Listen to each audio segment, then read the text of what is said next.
In just one night, this girl's hair turned completely white.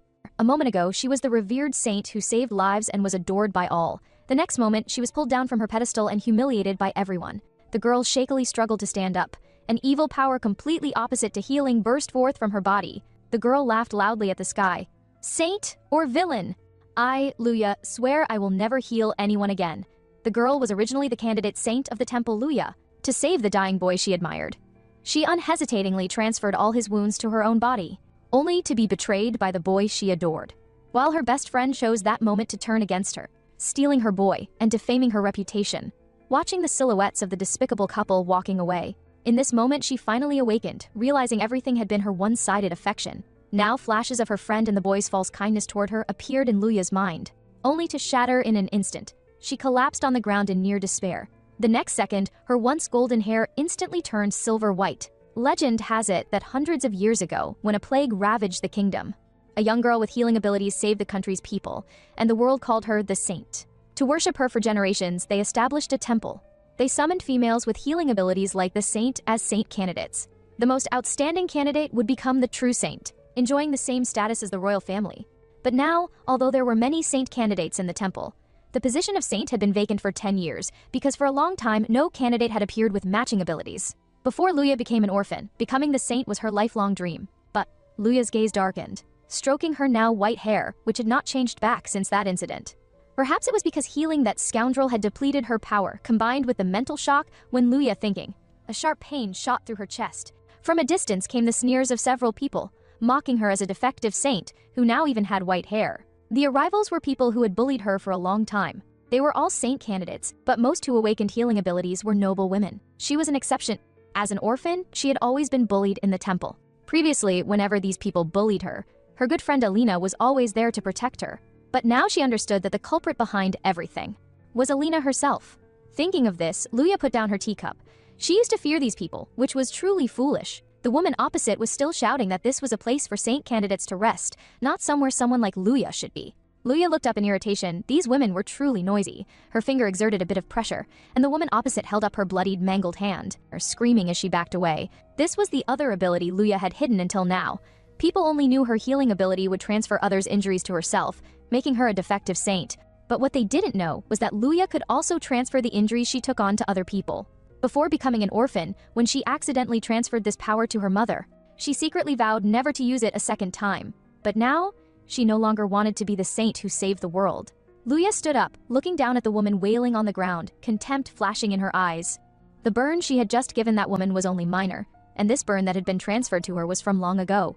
She remembered it was during a battle with the demon race when she was at the front lines diligently healing the wounded. Alina had healed just one person and then pushed all her patients onto Luya. At that time, she had been pitifully stupid, happily helping Alina, but now she would no longer be that fool. These people looked down on her from the bottom of their hearts, thinking themselves superior, probably never imagining she had such an ability. It didn't matter after all, this ability was unheard of.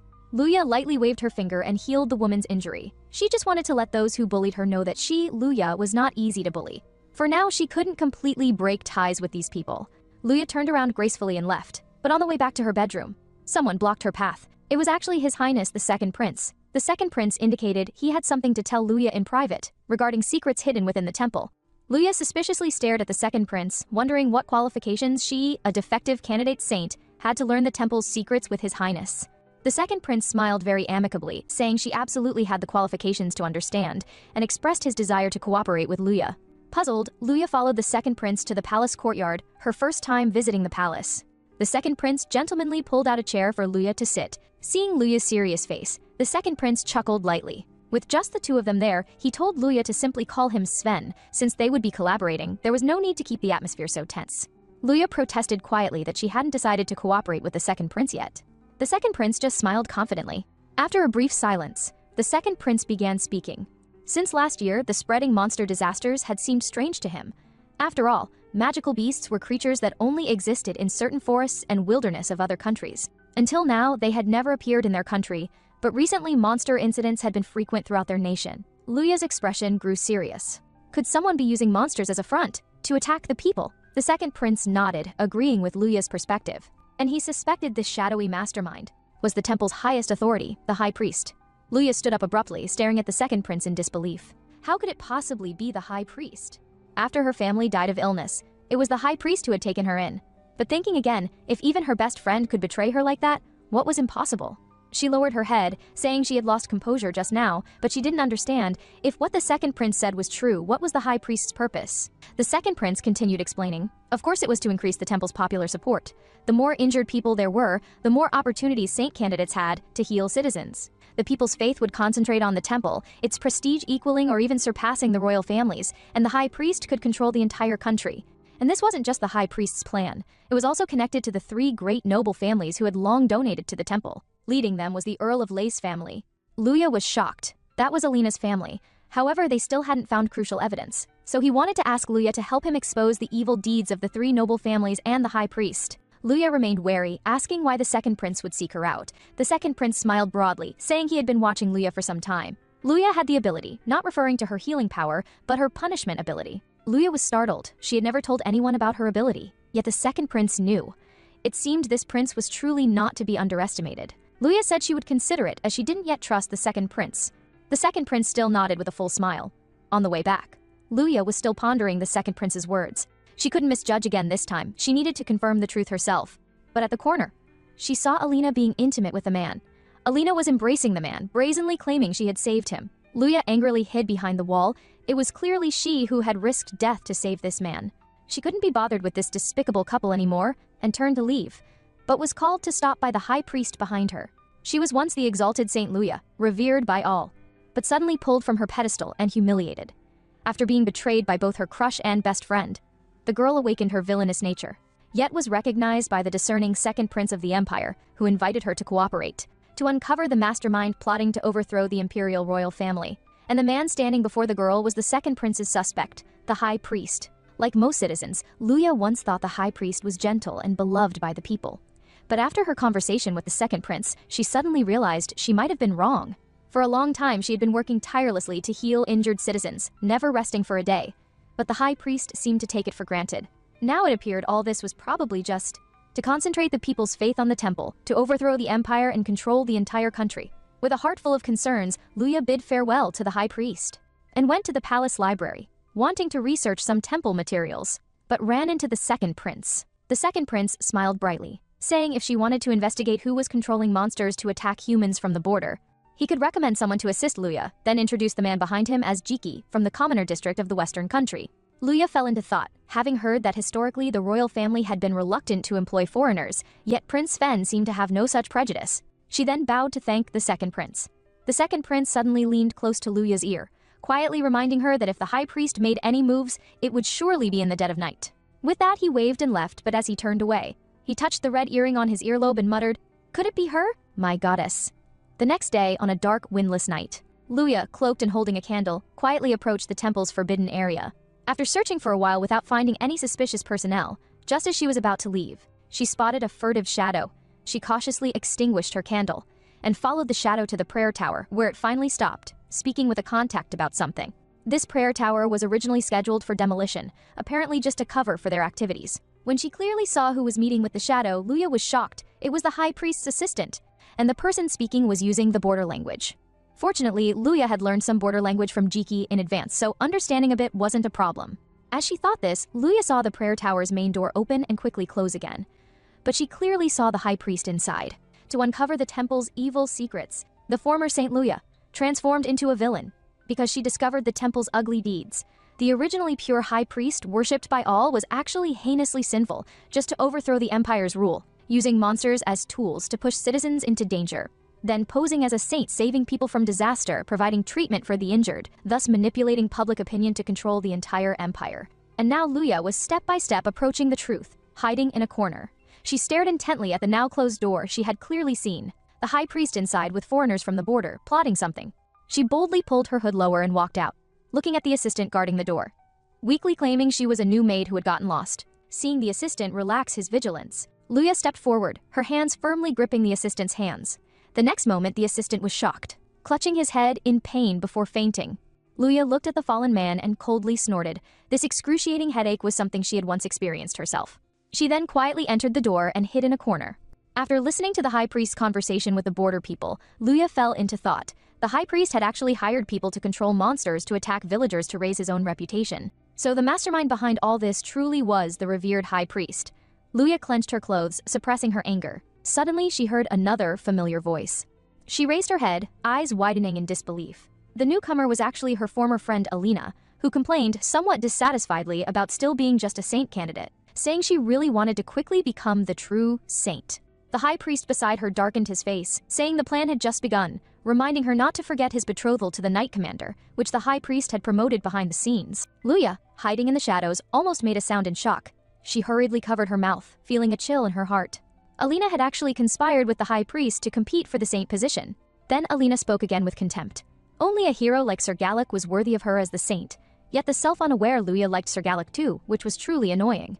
She casually told Luya to keep going, and that lowly woman Luya actually said she liked Alina the most. Even with defective saint abilities that were so inadequate, she still had no shame. Being liked by that lowly servant was truly disgusting. Luya could only forcefully cover her mouth, tears welling in her eyes. So the once kind Alina had been pretending all along.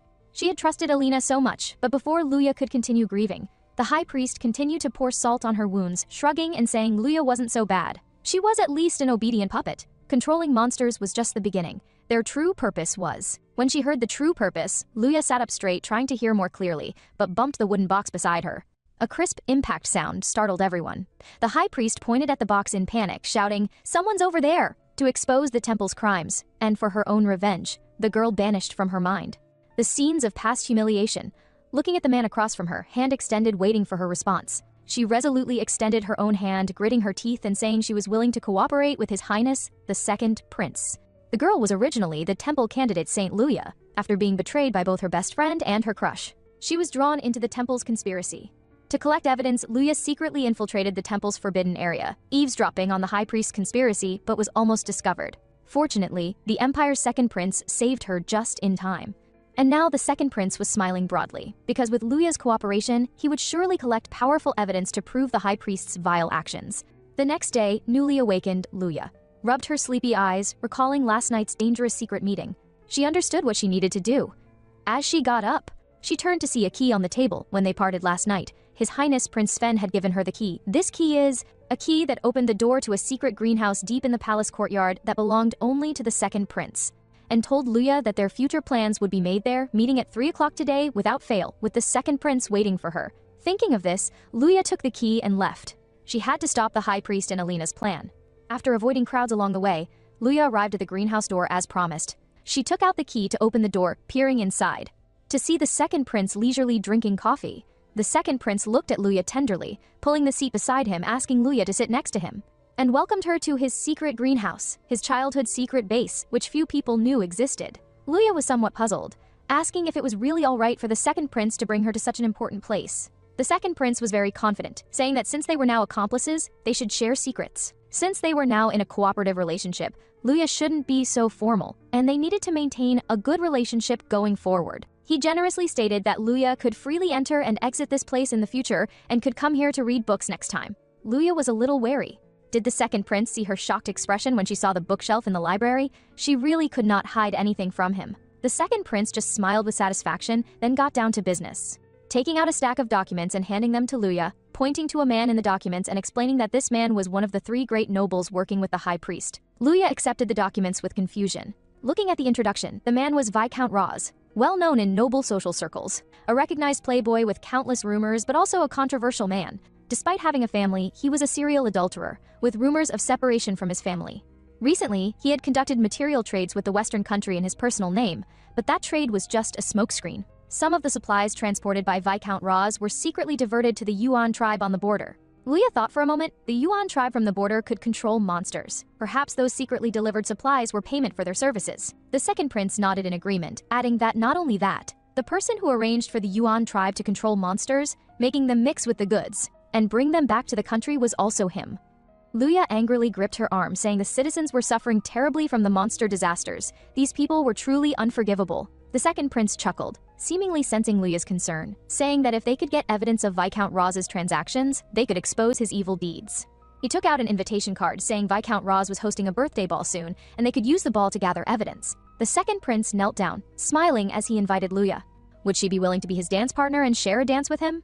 Luya smiled lightly. For revenge, Luya would certainly be willing, then extended her hand to rest on Prince Sven's palm. Luya was somewhat surprised as she noticed Prince Sven's shining ornament on his earlobe, which seemed somewhat familiar. The girl before him, to steal her friend's love interest, didn't hesitate to defame her good friend, and took credit for healing the boy. And now, to attend a luxurious banquet, she put on a pitiful face, begging Sir Locke to take her to the banquet, but was interrupted. The comber was Sir Locke's subordinate who had injured his foot during training. Sir Locke stood up, proudly pointing to the girl behind him and introducing her. It was Alina who had saved him from near death. She could heal such a minor injury immediately. Looking at the earnest team member, Alina's face darkened. Recently, she had pushed all her work onto Luya. She herself had barely used her abilities, and using healing abilities was truly exhausting, and these two came at a bad time. Disturbing her appointment with Sir Locke would sour her mood, so annoying, she didn't want to heal them. She then looked at the comber with a weak expression, saying that although she wanted to help him, she had been overworking lately, using her abilities excessively. Before she could finish, Sir Locke looked at her with concern, then turned to instruct the soldier behind him to ask other saint candidates for healing. Seeing Sir Locke worried about his teammate's injury, Alina's face was full of smiles. Continuing to discuss choosing dresses for the ball, Sir Locke verbally agreed with Alina, but his heart was somewhat wavering. Now compared to choosing a dress, shouldn't his subordinate's injury be more important? Meanwhile, on the other side, the female protagonist, Luya, was also troubled about what dress to wear to the ball. Since deciding to secretly investigate and gather intelligence with the second prince, she had completely forgotten about the ball. Now there were only 5 days left before the ball, but she didn't even have a decent dress. Her only clothes had become tattered due to the bullying she had endured previously, and some clothes Ari had wanted before, so she had given them to her. This reminded her of her former weak self. There was a girl, Ho she had once healed, gave her a red hairband, but Ari had taken a liking to the hairband and seemingly kindly reminded her that if Luya wore the hairband, she would surely be targeted by those noble ladies again. At the thought of those people, Luya anxiously lowered her head, untied the hairband and handed it to Ari. She couldn't trouble Ari to protect her anymore, but after that incident, she never saw Ari wear that hairband again. It seemed Ari just wanted to take the hairband from her. Luya felt somewhat irritated as she closed the cabinet door. How could she have been so timid back then? But now she needed to figure out what to do about the dress. It seemed she would have to buy one in town, but she had no money. As a candidate for the position of Holy Maiden in the temple, she actually did receive a salary. Part of the donation funds collected by the temple would be allocated to the Holy Maiden candidates for their personal use. In theory, she could receive the money as long as her application was approved. The money was managed by the high priest, but her applications were always rejected for various reasons. Why was it like this? While she was worrying about money, she heard a knock at the door. Who could it be? Before Luya could speak, the door was pushed open, and a maid with a cold voice told Luya that the box was sent by Lord Gichi. Luya was somewhat surprised. How could Gichi, as the second prince's subordinate, send her something? Could it be from Prince Sven?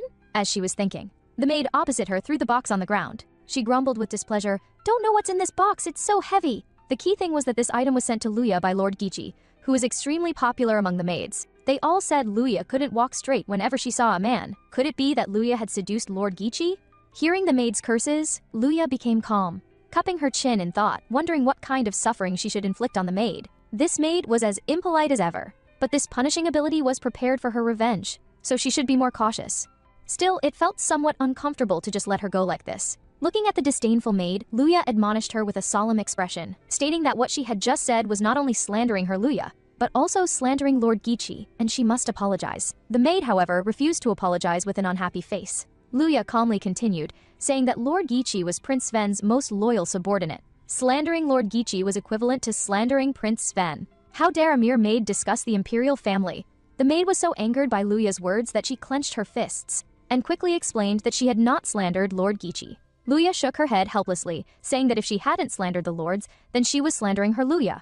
To slander her, the maid had implicated the prince's close attendant. How shallow this maid was. But setting these matters aside, she and Luya, one a Holy Maiden candidate and one a maid, she requested the maid to recognize her own status. The maid, with eyes full of terror and dissatisfaction, finally bowed down and apologized to Luya. Luya waved her hand without saying anything more. After the maid left, Luya finally breathed a sigh of relief, having finally vented her frustrations. Luya turned and picked up the box from the ground. Opening it with a hint of anticipation, the next second, her eyes full of expectation changed to seriousness. My goodness, it was actually an elegant dress and shoes. Even the accessories were perfectly matched. There was also a letter from Prince Sven to Luya, in which he told her this was a dress specially tailored for her by the most famous tailor in the imperial city.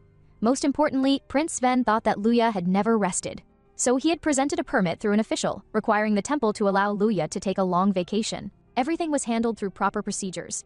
Even the high priest couldn't ignore it. After reading the letter, Luya smiled. Luya had always thought Prince Sven would be difficult to get along with, but unexpectedly he also had a caring side. Looking at the elegant dress and accessories before her, Luya's eyes lit up. It seemed that Prince Sven's accessories didn't include earrings. Right, as for earrings, she actually had some, but only one remained. Luya carefully took it out from the bookshelf. A ruby earring, a memento left by her mother. However, at that time she had accidentally lost one, and now only one remained. She still vaguely remembered it was the first time she used her healing ability. At that time, the young Luya met a little boy. Seeing the child's wounds, she couldn't help but use her ability to heal him. The earring must have been lost during that time, but shortly after that, her family contracted a strange disease and all passed away.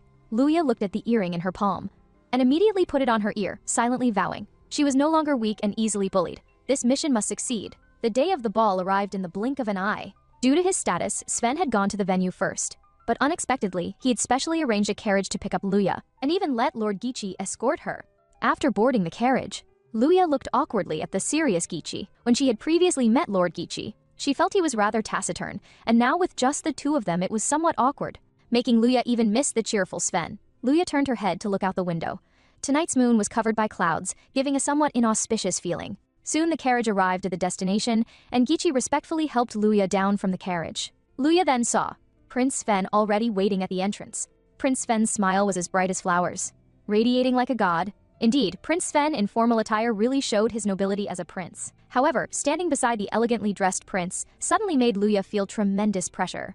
Prince Sven, however, didn't seem to notice Luya's thoughts. He cupped his chin and stared at Luya, expressing his admiration. Indeed, the dress and accessories he had chosen suited Luya very well. These were all specially selected to highlight Luya's beautiful white hair.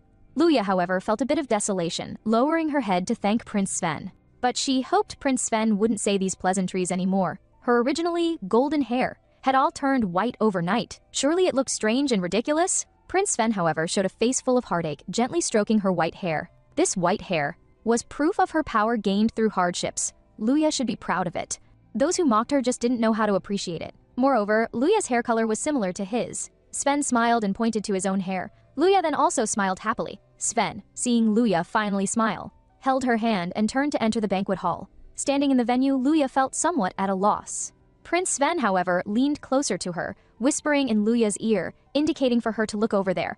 That was Viscount Mond. Luya followed Prince Sven's gaze, and in the center of the dance floor, a red-haired man with women on both sides, holding a glass of wine and laughing loudly. Prince Sven continued to introduce to Luya. Although the Viscount appeared unrestrained, he was quite shrewd. It was said he was very tolerant of women, and it indeed seemed so. After hearing Prince Sven's introduction, Luya also made up her mind. Now she needed to find a way to approach him. Sven turned his head to look at Luya, and gently reminded her not to act rashly and to wait for the right opportunity. Just as they finished speaking, a nearby guest started to make small talk with Prince Sven.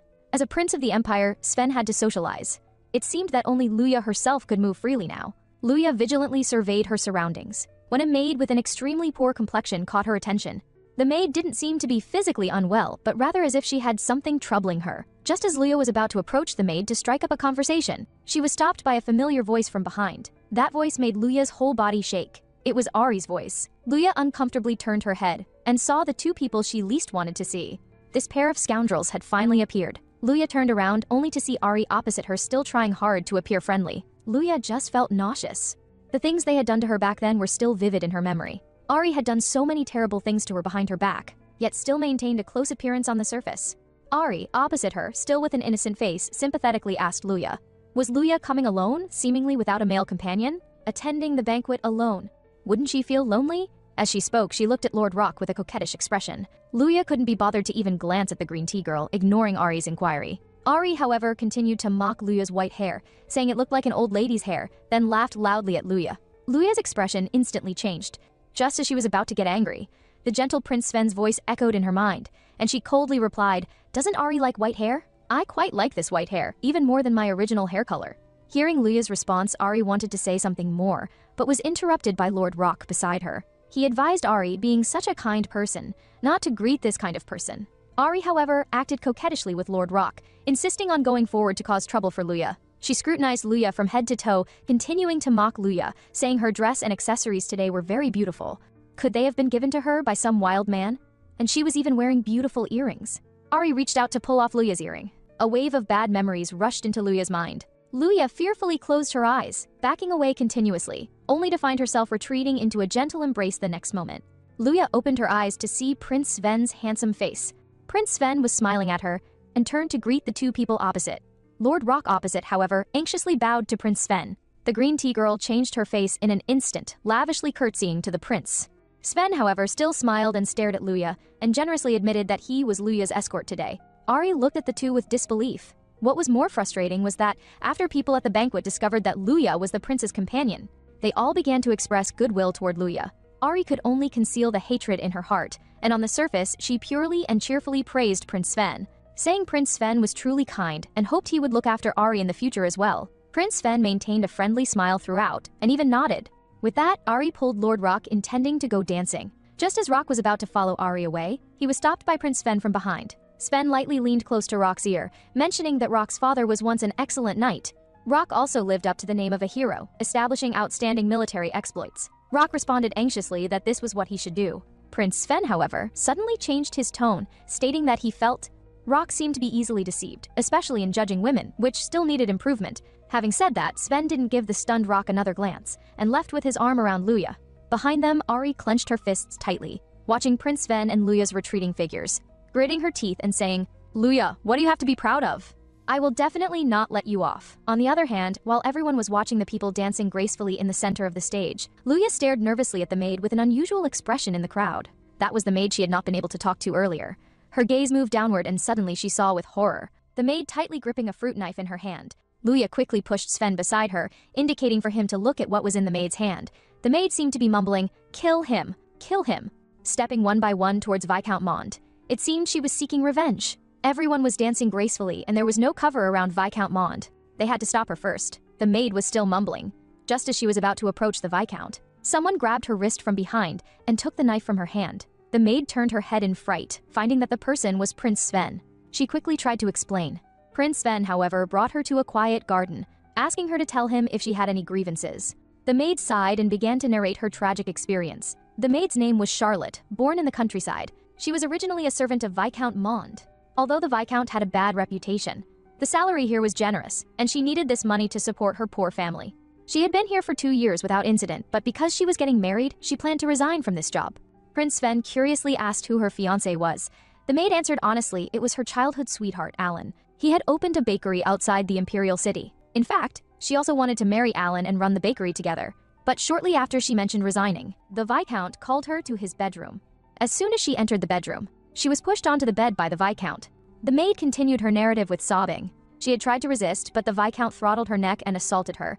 The scenes from that time played one by one in her mind again.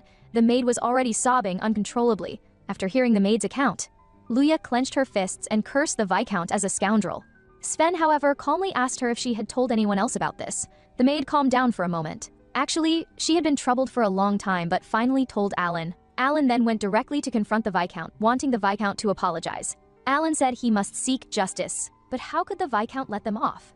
He applied pressure behind the scenes. The bakery couldn't continue operating before long, so she had resorted to desperate measures, attempting to attack him at the venue. She was prepared to face the death penalty. Fortunately, she hadn't married Alan yet, so he wouldn't be implicated. As long as the Viscount was dealt with, the bakery could resume operations. Looking at Charlotte sobbing uncontrollably, with a firm gaze, Luya lifted Charlotte up, saying she and Prince Sven would definitely help her resolve this matter. After speaking, she looked back at Sven. Prince Sven spread his hands, saying since Luya had said so, he would definitely support her fully. Luya smiled at Sven, clenching her fist, silently vowing, "Viscount Mond, your actions will eventually come back to haunt you." After returning from the garden, Prince Sven looked at Luya and smiled, saying Luya was really a good-hearted person, actually taking on something unrelated to their plan. Luya, however, didn't mind. She was originally planning to approach Viscount Mond to steal evidence of the deal, so she could just solve Charlotte's problem along the way.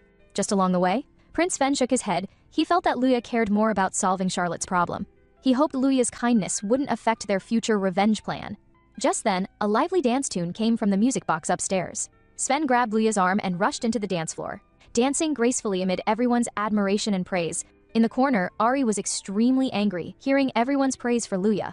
They even said Luya danced more beautifully than her. Anger welled up, while Rock beside her looked at Ari with some confusion. Ari, however, immediately changed her expression, smiling and saying she had just seen an annoying insect and felt very disgusted. Luya in the dance floor, however, seemed somewhat unfamiliar with dancing, somewhat unsteadily flipping her long hair, revealing the ruby earring beside her ear. This made Prince Sven, who was holding her, feel a tremor in his heart. He unconsciously touched his own earring. It was this earring. Prince Sven chuckled softly. That person was indeed Luya. Years ago, when he was still a child, he secretly ran out of the palace. To punish someone despicable, he was not only injured but also separated from his attendant. However, even if he didn't return to the palace, probably no one would worry about him. After all, he was the forbidden second prince. When his mother gave birth to him, she had a difficult delivery and almost lost her life. Thanks to the Holy Maiden at the time, his mother had a close call. Because of this, everyone hated him.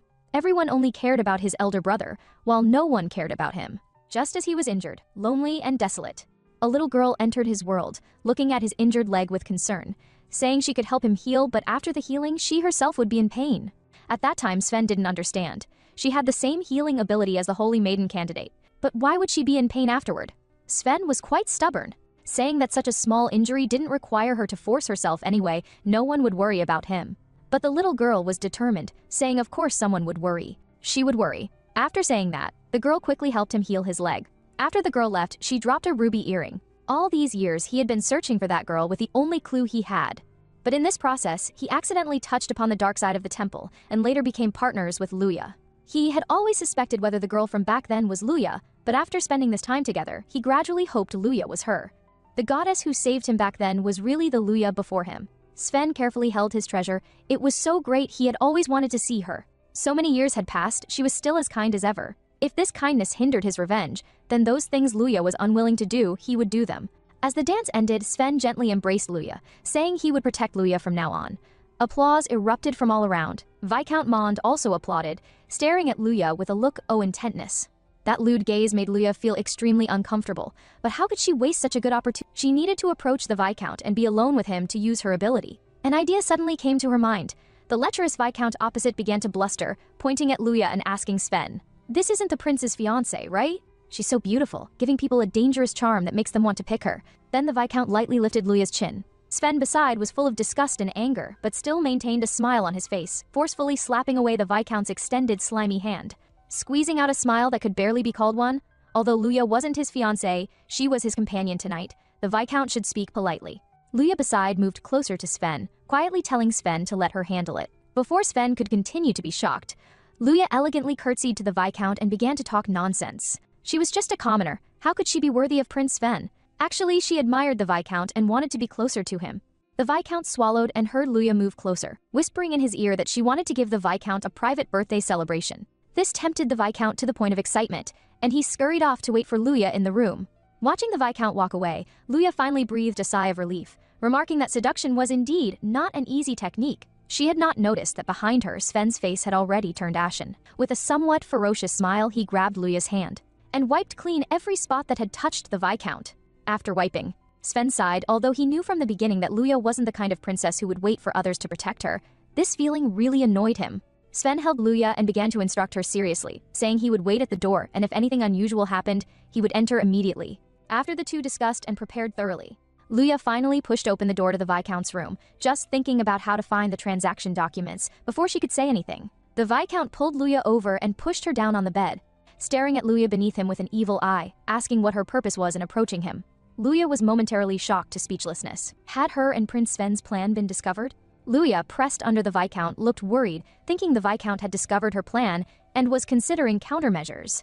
At this moment, the Viscount spoke up, asking Luya how much money she wanted. He thought Luya was after his money and status. Luya thought about how to answer to make him lower his guard. Because she wanted to use her ability, she had to touch the other person's skin. Luya chuckled and told the Viscount she was just seeking excitement. The life of a Holy Maiden candidate was really too boring. She was already tired of it. If she could be with Lord Viscount, she could enjoy herself without any worries. Upon hearing Luya's answer, the Viscount laughed out loud, saying Luya was truly a flawed Holy Maiden with bad character. But such a Luya suited him. He then compared Luya with Charlotte, mocking them as mere commoners who didn't know their place and wanted to cause him trouble. As he spoke, he tore open Luya's clothes. Luya's lips curled into a cold smile and her hands finally broke free. She immediately stood up and embraced the Viscount's back, whispering in his ear, Let's enjoy together. Enjoy this kind of excitement at the cost of life. The Viscount, however, felt a shock in his heart, reaching for his back, and began to howl loudly, "It's so itchy, what's happening?" Luya, however, had a sinister smile, saying the Viscount was poisoned. The first stage was just itchiness, but as the symptoms gradually intensified, if the antidote wasn't taken in time, he would die in a few minutes. Hearing Luya's words, the Viscount felt a chill, immediately kneeling and begging for mercy, asking Luya to hand over the antidote. Luya felt like laughing because all this was made up to scare the Viscount. These symptoms were actually a skin disease she had treated before. Although it would be unbearably itchy, it wouldn't threaten life. Luya still pointed at the Viscount with a serious face, demanding him to hand over the documents of trading supplies with the Western countries, otherwise she would not give him the antidote. Still with a sly expression, she continued to state that originally she didn't want to kill the Viscount, but before Luya could finish, the Viscount hastily told Luya that the documents were in the study next door. Luya chuckled and turned, taking out a paper from her skirt, saying as long as the Viscount signed this paper, she would give him the antidote. The Viscount took the paper with a ferocious expression, looking at the content on the paper with disbelief, shouting loudly, "What is all this written here?" Meanwhile, on the other side, Gichi, who was patrolling outside the garden, discovered Miss Ari meeting with a stranger, and crucially, the meeting place was the warehouse. The warehouse seemed to contain monsters. Why would they arrange to meet there? Could it be? Gichi's face showed shock. He must quickly inform Lord Sven and Miss Luya of this news. In the room, the Viscount stared in shock at the confession document in his hand, which clearly listed his crimes. There was also a compensation bill to be paid to Charlotte. The Viscount trembled. What a joke, that Charlotte, a mere commoner, would demand compensation from him. Luya spoke slowly, according to the investigation. It was the Viscount who pressured Charlotte's fiancé's bakery, causing its bankruptcy, so naturally he should compensate. And there were many more victims like Charlotte, some were even pregnant. Charlotte just wanted them all to receive compensation, otherwise just paying a little money would be too easy for him. Luya gazed calmly at the Viscount, asking whether he chose his fortune or his life. The Viscount trembled, signing his name in a crooked manner, stamped it, and handed the confession to Luya. Then he reached out to Luya asking for the antidote. After taking the confession, Luya didn't even bother to look at the Viscount again. There was no antidote, he would only die slowly in endless suffering. In his remaining short life, he should properly repent for his sins. Having said this, she left the room with eyes full of coldness, and behind him the Viscount screamed his displeasure. His symptoms seemed to intensify, suddenly unable to breathe. With a thud, the Viscount fell straight down. Luya turned back puzzled, looking at the unconscious Viscount. What a useless thing, unable to handle a scare. Outside the door, Lord Sven had been waiting for some time. Seeing Luya walk out, he finally sighed in relief. Seeing that Luya's clothes were damaged at the chest, he felt somewhat uncomfortable, but still gentlemanly immediately took off his own cloak and draped it over Luya. He looked at Luya somewhat plaintively, hoping she would care more about him. Luya apologized with an embarrassed face. Sven was somewhat exasperated. He didn't mean for Luya to apologize, he just... Looking at the confused Luya, Sven firmly told her that he would definitely make her understand his heart. The two quickly found the transaction documents according to the Viscount's instructions. Just as they were about to retreat, Gichi anxiously found the two of them. Without catching his breath, Gichi immediately reported to Lord Sven. He had just seen Miss Ari having a secret meeting with a mysterious person at the warehouse. According to his speculation, that person should be someone from the Yuan tribe who secretly infiltrated the venue. And in the Viscount's warehouse, there were probably magical beasts they had brought into our country. Just as he finished speaking, cries for help came from outside. Sven and Luya immediately went to the balcony to look down. The crowd in the ballroom was frantically fleeing. Behind them was a huge magical beast. Luya's face showed disbelief. Was this all Ari's doing? Why would she go to such lengths? Luya searched around. Finally, on the second-floor corridor, she saw Ari with a pleased expression, seemingly admiring her own handiwork. At this moment, Ari, standing on the second-floor corridor, watched the crowd being attacked by the magical beast in the ballroom, delighted. Ordering the magical beast to attack the nobles was originally her plan with the high priest, after all. If they could heal these people's wounds, the temple would gain their reverence. However, most nobles were loyal to the royal family, and if the temple's prestige grew too high, it would arouse suspicion. Their plan will be exposed. Although attacking the Viscount's mansion is not in the plan, how can she watch Luya shine? She ordered the magical beast not to kill all those people because she would heal them according to her mood, but the white-haired woman was an exception. Because her instructions to the magical beast were to rampage appropriately and to attack the white-haired woman. Luya, you are both pitiful and incompetent, yet so arrogant. Ari laughed loudly, pointing at the magical beast in the ballroom. That kind of woman just destroy her. In the ballroom, Locke looked at the panicking crowd with some irritation because he hadn't even brought his sword. With his sword, what would be frightening about a magical beast?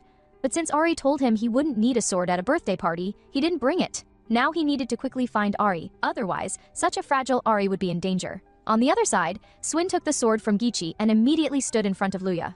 He must protect Luya, but Luya was somewhat anxious. How could he, as the Empire's prince, face the magical beast alone? It was too dangerous. Sven shook his head, telling Luya not to underestimate him. He was very strong. In terms of combat ability, he was no weaker than the captain of the Night Order. Sven instructed Gichi. The mysterious person from the Yuan tribe was left to him. If that person was controlling the magical beast, he must still be in the mansion. Once found, he should be arrested immediately. Gichi turned and left immediately. Sven turned to look at Luya, whom he was protecting, handed her the documents, and told her to leave immediately with them. But Luya tightly held the documents, looking at Sven. She couldn't abandon them and escape alone. Sven became somewhat angry. Luya, being so intelligent, should understand this was the most reasonable arrangement. Luya gripped the documents in her hand. Sven was right. She would only be a hindrance if she stayed. But if it was Ari directing the Yuan tribe from behind, she would definitely order the magical beast to attack her. After all, Ari was that kind of person. Could she turn this around to her advantage? And her current ability of backlash, could she also do something with that? Thinking of this, Luya followed Sven. She had a countermeasure. On the other side, facing the current situation, Sven seriously pondered. The mysterious person from the Yuan tribe had been left to Gichi to resolve. Then there was ensuring Luya could safely leave. That left Deering with the magical beast in front of them. The Knight Captain was evacuating the crowd. But progress didn't seem smooth, and there were too many people at the scene. If he acted rashly, he might hurt innocent people. He could only find a way to lure the magical beast to a less crowded place. Luya behind him interrupted his thoughts. With a determined look, she said that she would not run away alone, and that she now had a plan by which she would distract the beasts. Before Luya could finish, Sven's expression changed drastically. How could he let Luya do something so dangerous? But Luya extended her finger, pressing it against Sven's lips, stopping his intended words. Only a madwoman could complete revenge. Sven was momentarily stunned, then tightly gripped Luya's hand. Luya always exceeded his expectations. Sven nodded, indicating he would follow Luya's plan. Scanning the crowd, he noticed a white-haired lady being targeted by the magical beast, with Locke hurrying to protect her. Then a voice from nearby said, "It's not her you're looking for, it's me." Luya stood righteously in front of that woman. Her lips curled into a slight smile. As expected, the magical beast reacted to white-haired people. "Ari, we are indeed good friends." After Luya led it to an uninhabited place, Sven unleashed a barrage of violent attacks. Luya also delivered the final blow to the magical beast. But what surprised her was, her ability actually took effect on the magical beast. This time she had inflicted the symptom of a hangover on it. Sven's expression softened somewhat. Holding Luya's hand excitedly, they had succeeded. Luya smiled, looking at the gathering crowd around them, shouting that it was Lord Sven who defeated the magical beast. She must hide her ability well. No one could discover it. The moment the magical beast fell, the surrounding people began to cheer loudly, generously praising Sven and Luya. On the other side, Ari, seeing Luya being praised by everyone below, was furious. What a bunch of useless things. She had actually failed. Ari irritably turned and left. Fine, she would prepare the next plan. And the mysterious man hiding in the corner, seeing the failed outcome before him, was just about to escape. When he found a sword at his throat, Gichi, expressionless, looked at the man before him and took him away. The crowd in the ballroom was still discussing the heroic deeds of His Highness and Luya. A puzzled servant stared directly at Luya in the crowd. That lady seemed somewhat familiar, though the hair color was different. Could it really be Miss Luya? The magical beast attack at this ball was finally perfectly concluded through Sven and Luya's joint efforts. Fortunately, the victims only suffered minor injuries, avoiding a major disaster. The Yuan tribesmen who controlled the magical beast had also been apprehended, and they publicly revealed to the nobles present the evidence of the Viscount bringing the magical beast into the country. But the world is never perfect. The carriage carrying the Yuan tribesmen and the Viscount was attacked by thieves while escorting them away from the venue. The male Yuan tribesman died on the spot, and the Viscount became mentally deranged. Now in prison, he could no longer converse normally with people. Luya seriously asked Sven, "The escaped thieves were assassins sent by the High Priest, weren't they?" Sven nodded, probably, but it could also be Miss Ari. Prepared insurance in advance for the failed operation. Luya's expression was grave. Ari was truly as skillful as ever. But Sven smiled, comforting Luya. This way the magical beast disaster was resolved, at least disrupting the enemy's plan. And before confiscating the Viscount's property, they had given Charlotte her compensation. It wasn't all bad. After hearing Sven's words, Luya also smiled. So, what was the next plan? Was it to target other nobles who cooperated with the High Priest? Sven sighed. He thought so too. But before that, his father wanted to summon Luya. Luya, who had just picked up a cookie to eat, was shocked. Sven's father? That would be His Majesty the King. On the other side, Ari's anger had nowhere to vent. The magical beast attack plan had failed. Although the assassin she sent succeeded, she was still scolded by the High Priest. But she hadn't done anything wrong. It was clearly Luya who was wrong. Everyone was praising Luya for having the courage to be bait, and they all liked Luya so much. Luya was just an orphan, and a flawed saint candidate. And she found that after the ball, even Lord Locke always seemed absent-minded around her. Just as she was fretting, the door to the room was pushed open. The maid elaborated to Ari with fear and trepidation that the high priest had just sent a message regarding the annual saint festival that was about to be held.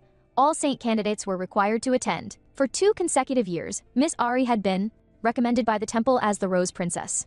And this year, the high priest had also recommended Miss Ari. The man who had been brainwashed by the tea woman finally began to doubt the truth of the tea woman's words after a ball.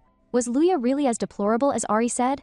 To dispel his doubts, Locke came to the high priest's room, wanting to inquire about Luya. But the high priest, citing the need to handle business and being busy with work, refused Locke's request. Locke had no choice but to leave, but Luya at the ball that day was truly brave and beautiful.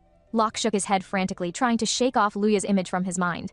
After closing the door, the high priest angrily slammed his desk. Damn, Ari. This arrogant brat, actually daring to act on her own, almost ruining his perfect plan. After venting his anger, the high priest began to ponder again. Who would have thought it would be Lord Sven and Luya who defeated the magical beast? Perhaps His Highness had already detected his plan. Now the Viscount was already a discarded piece. The path using magical beasts was no longer viable. Although he didn't want to do it, it seemed his plan had to be advanced. Meanwhile, on the other side, Luya was somewhat troubled. She hadn't expected His Majesty would summon her. Although Sven said it was because of her merit at the ball, and His Majesty wanted to reward her. But just for this, His Highness Sven sent her another skirt, and she still felt a little guilty. Along the way, she heard people around her constantly discussing what had happened that day. Fortunately, they were all words of praise for her. It seemed her reputation had improved after that incident. Speaking of which, the Saint Festival was approaching. This festival was originally to celebrate the goddess's birth, and the protagonist should be the current saint. However, the position of saint had been vacant for a long time, so 2 would be chosen from the saint candidates. The temple and the palace would each recommend one, and these 2 would be called the Rose Princesses. This was a festival the whole country looked forward to. However, since the main party in charge was the temple, apart from the Rose Princesses, almost all saint candidates had to handle logistics work. In every past year, she was one of the logistics staff. In contrast, Ari had been recommended by the temple as the Rose Princess for 2 consecutive years, and this year would surely be her again. And those recommended by the palace were always women of high status. It seemed this year she would also be handling logistics. After all, when it had nothing to do with revenge, Sven wouldn't specifically mention her name, right? Wandering through the palace, Luya was somewhat lost. Just as she was unsure which way to go, suddenly a basin of cold water was poured over her head. She looked up in extreme annoyance towards the window above, but only saw a fleeing figure. That figure was female? Could it be Ari? No, it shouldn't be her. At this point, she wouldn't play such petty tricks, especially not in the palace. She wouldn't take such rash action. But now her clothes were wet. What should she do? Just as she was fretting, a man walked towards her from a distance. The man glared at Luya with hostility, asking if she was the saint candidate Luya. This was the palace courtyard. What was she doing looking so improper? The person staring at Luya with anger was none other than the Empire's crown prince, Lord Kron. It was said that Lord Kron placed great emphasis on etiquette, and was very strict with himself and others. As Lord Kron coldly continued to rebuke her for why she was standing soaking wet in the palace, saying this truly tarnished the palace courtyard. Luya fearfully bowed her head, initially wanting to tell Lord Kron she had been doused with water, but then she thought, if she revealed the truth, it would only add unnecessary speculation from His Highness, and might even implicate the Second Prince Sven. Now she could only try to get through this. Luya immediately stated that she wasn't paying attention and got wet, and she would change her clothes immediately before going to see His Majesty the King. But Lord Kron was not satisfied with her answer. Miss Luya was truly disappointing. He didn't understand why his royal brother would associate with someone like her. Before His Majesty's eyes were polluted by Luya, he would deal with Luya first, after said this. He then beckoned to Luya, indicating she should come over to receive punishment. But then a loud shout was heard from behind, and a noble lady was seen, with hands on hips, very angrily scolding Lord Kron, saying that as Kron, the next king, he must learn to be considerate of others. The previously intimidating prince now seemed as docile as a scolded puppy, and this lively woman was Lord Kron's fiancée, Diana. She was the important figure who would become the next queen consort. Luya looked at the person before her, somewhat panicky, and curtsied. Diana, however, smiled, telling Luya not to be nervous. She had something to thank Luya for, but first they should go change her clothes. Behind them, Lord Kron still wanted to say something but was immediately silenced by one of Diana's glances. It seemed Lord Kron was henpecked. Diana quickly helped Luya select a suitable dress. Luya was about to thank her. And then Diana mentioned the ball that day. The white-haired lady who was saved by Luya by distracting the beast was her grandmother, who was very grateful to Luya, who was her savior. Luya, however, hastily waved her hands, saying that it was Lord Sven who defeated the magical beast, and she hadn't really done anything. But Diana's eyes were full of affirmation for her. It was she who had bravely stood in front of her grandmother. But there was one more thing. There was someone who wanted to meet Luya, but he was busy and hadn't come. Diana, who had wanted to chat more with Luya. looked at the time and then took Luya to see the king. Looking at the puzzled Luya, Diana smiled mysteriously. That person who wanted to meet Luya would definitely see her next time. The hall was filled with ministers. His Majesty the King authoritatively spoke. Saint Candidate Luya had done a great service this time, and for her achievements, she would be rewarded. Any wish she had, he would help Luya fulfill. Luya immediately knelt in salute. Her wish was. Luya knelt devoutly before His Majesty the King. Her wish was to reclaim the property rights to her mansion. After a noble's mansion's owner died, according to the law, if there were no heirs, it would be managed by the state for 10 years. If it exceeded 10 years, it would be demolished. And this year happened to be the 10th year. This mansion with its complex history was said to have been uninhabited for a long time. And Luya had never returned to that home since her family members died of a strange illness. The king suddenly realized that Luya was the baron's daughter, but he thought that mansion itself was already worthless. Luya lowered her head somewhat emotionally. This house to her was a home with memories of her family, and it was valuable to her. The king nodded and agreed to her request, but he was curious because the king thought Luya would ask him to acknowledge her engagement to Sven. Luya was greatly shocked. An engagement with Lord Sven. How could she have such a presumptuous thought? She was just a saint candidate without family background. She wasn't worthy of His Highness. But Luya didn't understand why. Although she was just stating facts, her heart ached so much. The king, however, spoke as if no one else was present, saying that if Luya could become the true saint, then she would be qualified to match Sven. But Luya shook her head. How could she aspire to the position of saint that had been vacant for 10 years? After leaving the great hall, Luya sighed, thinking of going to the palace library to have a look. But she felt someone following her from behind. Just as she was about to turn around to look, the person behind her pushed her down the stairs. She hastily turned to look, and only saw that person's back and the necklace on their neck. Could that person be the girl who had poured water on her? She closed her eyes, prepared to accept the reality of falling down the stairs. But the next moment, she fell into a warm embrace. Luya opened her eyes and was delighted to find it was Sven who had saved her. Sven, however, was very worried. Did Luya really just slip and fall? And why wasn't she wearing the dress he had sent to Luya? Luya stammered, unable to speak. Sven immediately changed his expression, stating that he was very sensitive to lies, and if Luya didn't answer honestly, he would keep holding her. Luya sighed and told Sven that the dress he had sent her had been doused with water, and just now she had also been pushed down. She believed the culprit was the same person, but she hadn't seen clearly who it was. Sven's face turned cold as he gently put Luya down, telling her that for now, he would let Gichi serve as her guard. Luya, however, repeatedly waved her hands. She was used to it. Previously, those nobles at the temple also often pulled some pranks. Sven's eyes were full of heartache as he cradled Luya's face and slowly leaned closer, but was interrupted by the sound of a falling apple nearby. The comer, upon seeing Luya, was delighted. Shouting "Miss Luya," he quickly rushed over and embraced Luya. Sven, on the side, was stunned, as if struck by a hammer. The master and servant who hadn't seen each other for many years finally met, just as the boy was excitedly hugging the girl. And thanking God for finally allowing him to see the girl again, Sven, on the side, looked utterly speechless, reaching out to pull the boy away. With a terrifying smile, he asked Luya who this impolite apple-eyed boy was. The boy also finally noticed the dissatisfied Lord Sven beside them. He hurriedly bowed, stating that he had acted unreasonably and hoped Lord Sven would be magnanimous and forgive him. Luya, on the side, looked at Sven, telling him not to scare him anymore, and then began to introduce the boy. The boy's name was Louis, originally a servant in Luya's home. When they were young, he had always taken care of Luya like a brother. Louis was born in a small eastern country, the son and heir of the most famous merchant in that country. But he personally had no talent for being a merchant, so he escaped from that home. By coincidence, he was employed by Luya's father. Louis was very diligent and good at making pastries. He quickly gained her father's approval and was entrusted with taking care of the young Luya. But since her father was gone, Luya had never seen Louis again. Louis explained somewhat nervously that after that tragic event occurred, his father, who was doing business here, found out about his whereabouts and then took him back to his hometown. But later his father discovered that his third sister had more business acumen, so the heir became his sister, and he became free again. 6 months ago, he came to the Empire again, and now he was a servant in Miss Diana's house. He had always felt he was too useless. At home, he could only worry about Luya's situation without being able to do anything. Now seeing Luya again, he had something he must tell her. Louis's face suddenly became serious. It was about the sudden death of Luya's family. He struggled to speak, but still said softly. He had always suspected it might be someone's conspiracy. Luya was greatly shocked. Conspiracy? Didn't her father and the others die from illness?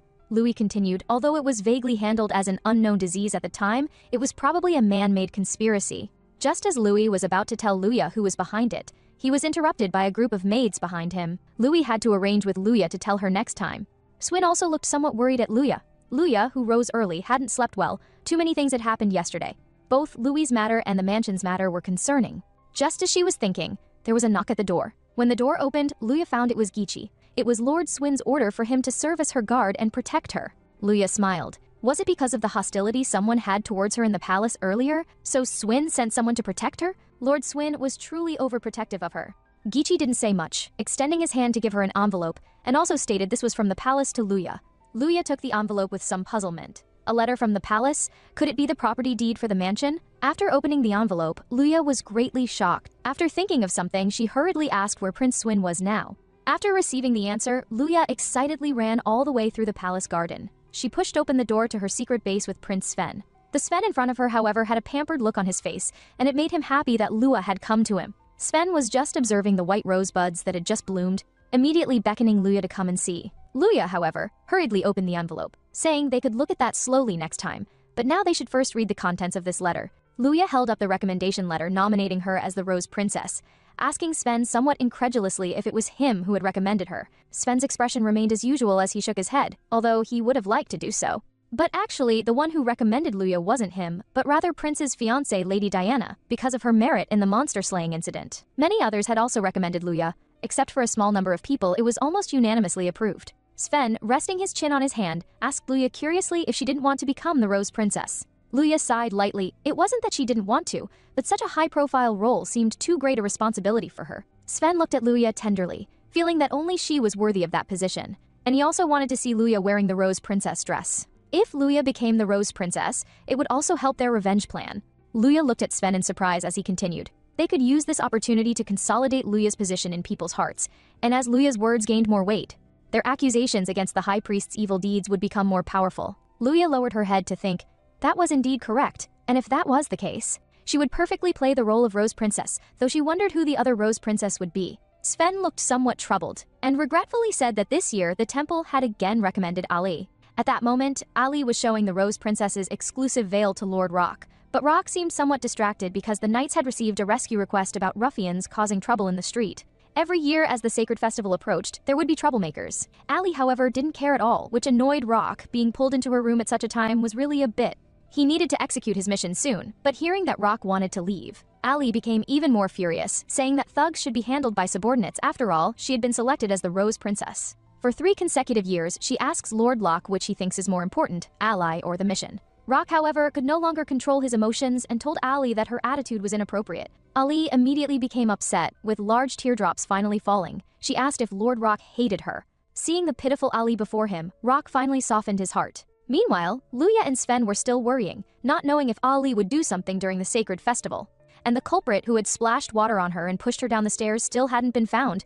They would have to deal with that after the sacred festival. After discussing everything, Sven escorted Luya out of the palace, and on their way back, the two chatted happily. However, in a corner of the garden, a shadowy figure watched Luya and Sven grinding their teeth, saying, "My Lord Sven is perfect today as always, but why? Does he keep that girl by his side? Prince Sven's fiancée should be her, while Luya was a bad woman who seduced Prince Sven. She would absolutely not accept such a person being elected Rose Princess. She had to find a way to bring Luya down." The Empire's annual sacred festival was about to begin, lasting 3 days in total. As the Rose Princess, she had to parade through the royal city for 2 of those days, and distribute roses cultivated in the temple to the people. On the last day, the Rose Princesses were to each play a piano piece in the royal city. But since coming to the temple, Luya had only encountered the piano a few times. Although the palace had arranged for her to learn piano from the previous Rose Princess, she was still a bit worried. With Gichi following behind her, Luya felt quite secure, since being splashed with water and pushed down the stairs. Prince Sven had assigned Gichi to protect her. Gichi said that Miss Luya was an important person to Prince Sven. He would protect Miss Luya well, as his life had been saved by Prince Sven. Out of consideration for his feelings, the prince publicly said he was born in the commoner district, but actually he was from the slum district, abandoned on the street as a child to fend for himself. So he had begged passing mercenaries and merchants to teach him knowledge in martial arts. When those who disliked him framed him for theft, Prince Sven appeared and saved him, and even hired him as his guard. Since then, his life belonged to the prince. Hearing this, Luya nodded. Gichi was like her. They had both been saved by Sven. Because at that time, Sven had given her the path of revenge, and Luya set her gaze firmly. Even if just for the plan, she must fulfill her duty as Rose Princess. She walked through the corridor, pushed open the door, and looked at the girl in the room. This was the former Rose Princess, Nilni, who, like Luya, was a saint candidate and the Prime Minister's only daughter. But because of her solitary personality, she didn't fit in with others, so Luya had never interacted with her. She was also the only saint candidate with a higher social status than Ali, and Luya always felt this person was hostile toward her. Listening to Neilni introducing herself, Luya was a bit confused, then nodded. Neilni, however, mumbled as she turned away, wondering why someone like her had been chosen. Neilni touched the piano, her expression somewhat unnatural, pointing at Gichi behind Luya and saying, "Before she taught Luya piano, would that person please leave first?" Luya nodded, signaling Gichi to leave the room. Gichi agreed, saying he would wait outside, but if anything happened, he would rush in immediately. Watching Gichi leave, Neilni nearly ground her teeth to dust. To be protected by Lord Gichi must have been on Prince Sven's orders. What right did that bad woman Luya have? The more Neilni thought, the angrier she became, her body trembling uncontrollably. Standing behind her, Luya was confused. She called out to Miss Neilni, but Neilni was startled by the sudden voice and turned around hurriedly. The necklace around her neck suddenly fell off. Luya puzzledly bent down to pick up the pendant. Just as she saw the pendant, it was snatched away by Neilni. Luya stood there dumbfounded. That pendant seemed to be the one worn by the person who had splashed water on her. The one who had pushed her down the stairs was her. And Luya finally found the person who had assaulted her by recognizing the pendant. But the pendant alone wasn't enough evidence to confront Neilni. Luya couldn't understand. She and Neilni had no conflict. They hadn't even interacted before, so why would she assault her? Perhaps Neilni felt that Luya had stolen her position as Rose Princess. But for now, she should hold back. Neilni calmly took out a music book and asked Luya to choose a piece she liked. In previous years, Miss Ali had played The Thorn of the Rose. Neilni had played Heart's Wish. Luya sighed. Either piece would be difficult for her. Across from her, Neilni's face darkened, thinking that even if Luya couldn't reach her or Ali's level, as a noble, Miss Luya should at least be able to play one of these pieces. Luya bit her lip. Obviously, Neilni was looking down on her. Although she had a blank period, she originally could play a little, because when Luya's mother was alive, her piano talent was quite well received in social circles. Neilni continued to look at Luya contemptuously, saying, "Well received in social circles? Seems that's about the extent of it." Luya was a bit angry. Neilni had even insulted her mother. She raised her head firmly, saying she would choose The Saint's Song of the Maiden. This was a piece her mother had liked. Neilni just smiled, asking if Luya was really choosing such a difficult piece, suggesting she choose this simpler one instead, pointing casually at another piece in the scorebook, a children's folk song. If Luya played that, she would definitely be ridiculed. Looking at Luya, Neilni recalled when she first learned that Luya had been elected Rose Princess. Her father had also advocated for her at that time, but in the meeting, most people had recommended Luya. But Luya was just an orphan with defective healing abilities. Yet she was so intimate with Prince Sven. The prince's fiancé should be her. All she wanted was Prince Sven. Looking at Sven's photo on the chair, Neilni cried in pain, wondering when Prince Sven, who only paid attention to that woman, would look at her. From the first time she met Sven, she had always admired him. Prince Sven had even smiled at her, which meant that Sven reciprocated her feelings. Luya must have used dirty methods to please Prince Sven and get elected as Rose Princess. She would definitely eliminate Luya, because she still naively thought Luya was still that weak, bullied girl from before, and believed that if she belittled Luya enough, she would obediently withdraw. Watching Neilni leave, Luya vowed that she would return all the insults she had suffered to Neilni in her own way. She would never forgive her, but now she had something to ask of Gichi. Neilni, the Prime Minister's daughter, used every means possible to force Luya to lose her title as Rose Princess, but things weren't going smoothly. Since childhood, she had disliked beautiful things. Only dangerous items attracted her. Cursed dolls, flowers painted with human blood, or jewels once owned by an executed king. She had collected many such things, and it was this aspect of her that, upon meeting Prince Sven, who was known as the Forbidden Child, she was deeply attracted by Prince Sven's past experiences and cold demeanor. The moment Prince Sven smiled at her, she understood that Prince Sven was also attracted to her, and they were kindred spirits, although they had only met that once. But she believed that when the time was right, Sven would come for her, so she kept waiting.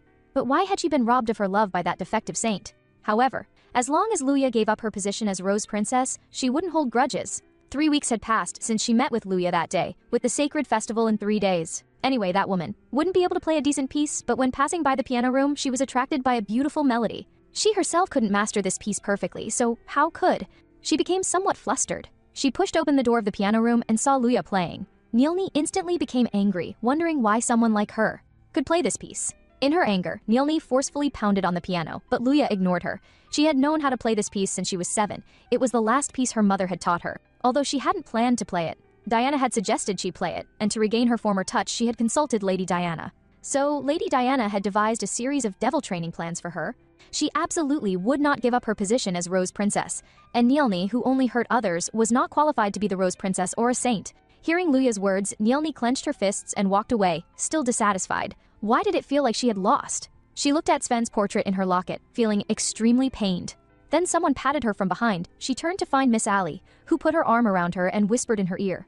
Neilni hadn't done anything wrong. She was such a perfect good child. It was all Luya's fault. Nielni was somewhat stunned. It wasn't her fault. Yes, the wrong one was Luya, it was all that woman's fault, so she had to eliminate that woman. But the sacred festival was about to be held, and she had Lord Gichi protecting her. Ali, however, whispered, "Even guards have times when they leave. If it were Nielni, she could definitely manage to make that annoying child disappear from this world." The Empire's annual sacred festival finally arrived. As one of this year's Rose Princesses, Luya had to distribute all the roses in her carriage to people on the streets over 2 days. She felt this job was more tiring than she had imagined. The other Rose Princess, Ali, seemed to have set out already. When they passed each other in the corridor, Ali's overly friendly attitude scared her. What was Ali plotting? Although they were both Rose Princesses, she and Ali would exchange streets every day. The next time they would meet would be on the last day during the piano performance. Would Ali make her move then? Or perhaps she was overthinking. Gichi beside her urged that it was time to depart. Luya was a bit nervous. Although the knights had also sent people to protect Luya, Gichi had still come. Because those were Prince Sven's orders. Just as he said this, Prince Sven poked his head out, but Luya clearly remembered that Sven was supposed to be receiving envoys. Sven waved his hand, saying he had pushed those tasks to his royal brother and snuck out. He would die of loneliness if he didn't see Luya, and he really envied Gichi who could follow Luya all the time. Gichi beside him was sweating profusely. Luya smiled at them indeed, as long as Sven was by her side. She would feel very secure. After chatting, Sven was also preparing to leave. He just wanted to see up close how Luya looked in the Rose Princess dress. Luya was the most beautiful Rose Princess, more so than anyone else, so she should go meet the people with confidence. After saying this, he took Luya's hand and gently kissed it. On the bustling parade street, Luya happily distributed roses, but after distributing for a long time, there was still half left. She wondered how Ali was doing on her end. Gichi behind her suddenly leaned close to her ear, quietly telling her that some people were trying to take advantage of the festival to do evil. Luya immediately became alert, searching the crowd and finding a dark figure who perfectly avoided the knight's sight. Seemed like a habitual offender. Just as Gichi was about to deal with that person, Luya stopped him, saying such a small rogue didn't need Gichi to handle personally. The surprised Gichi watched as Luya walked to that person, handed him a rose, and smiled as she placed her hand on the evildoer's wrist. The black-clothed person immediately fell down in great pain, and a package fell from that person, containing money stolen from the people. The surrounding crowd immediately surrounded the black-clothed person, punching and kicking. Actually, the security in this area shouldn't normally be this bad. As Gichi said, it was precisely because of the bustling festival that people could take advantage of the chaos. Suddenly, a voice reached Luya's ears from behind, asking if she had just subdued that pickpocket. Luya turned around and looked at the newcomer with some surprise, and was delighted to find it was Charlotte, who introduced the person beside her as her husband. Luya looked at the comer in surprise. "Husband?" Charlotte said with a happy face. After Luya had resolved the issue with Viscount Mond, Aaron had proposed to her again, and they had just gotten married. Luya hurriedly congratulated them, and Charlotte continued. After that incident, the monster plague had completely disappeared, all thanks to Miss Luya and Prince Sven. Not only their physical wounds, but also their mental trauma had been healed. Lady Luya was truly the real saint. Luya was momentarily stunned and quickly waved her hands, saying Charlotte was exaggerating. However, what was strange was that, at that time, she had only punished the Viscount and hadn't healed Charlotte and the others' trauma. Luya didn't bother thinking too much about it, taking 2 roses from her basket and handing them to Charlotte and her husband. Charlotte happily accepted the roses and told her that on the last day of the piano performance, she would throw this rose for Lady Luya. This was a customary practice among the common people. Tomorrow, the other Rose Princess would also distribute roses. After the performance, the people would make a choice, throwing one of their 2 roses to the more outstanding princess. Charlotte pulled Aaron, saying they would both support Lady Luya. Luya smiled and nodded. It was like voting. Getting many votes wouldn't earn anything special. However, it was proof of the people's support, which might be very helpful for their plan later. In any case, the 2 of them looked very happy, which was wonderful. On another street, Ali was also distributing golden roses. In the distance, Rock watched Ali, who seemed to be in a good mood. He had thought that seeing so many roses, Ali would complain as she had last year that there were too many flowers. But she seemed very kind to the elderly and children. Ali was indeed a gentle child.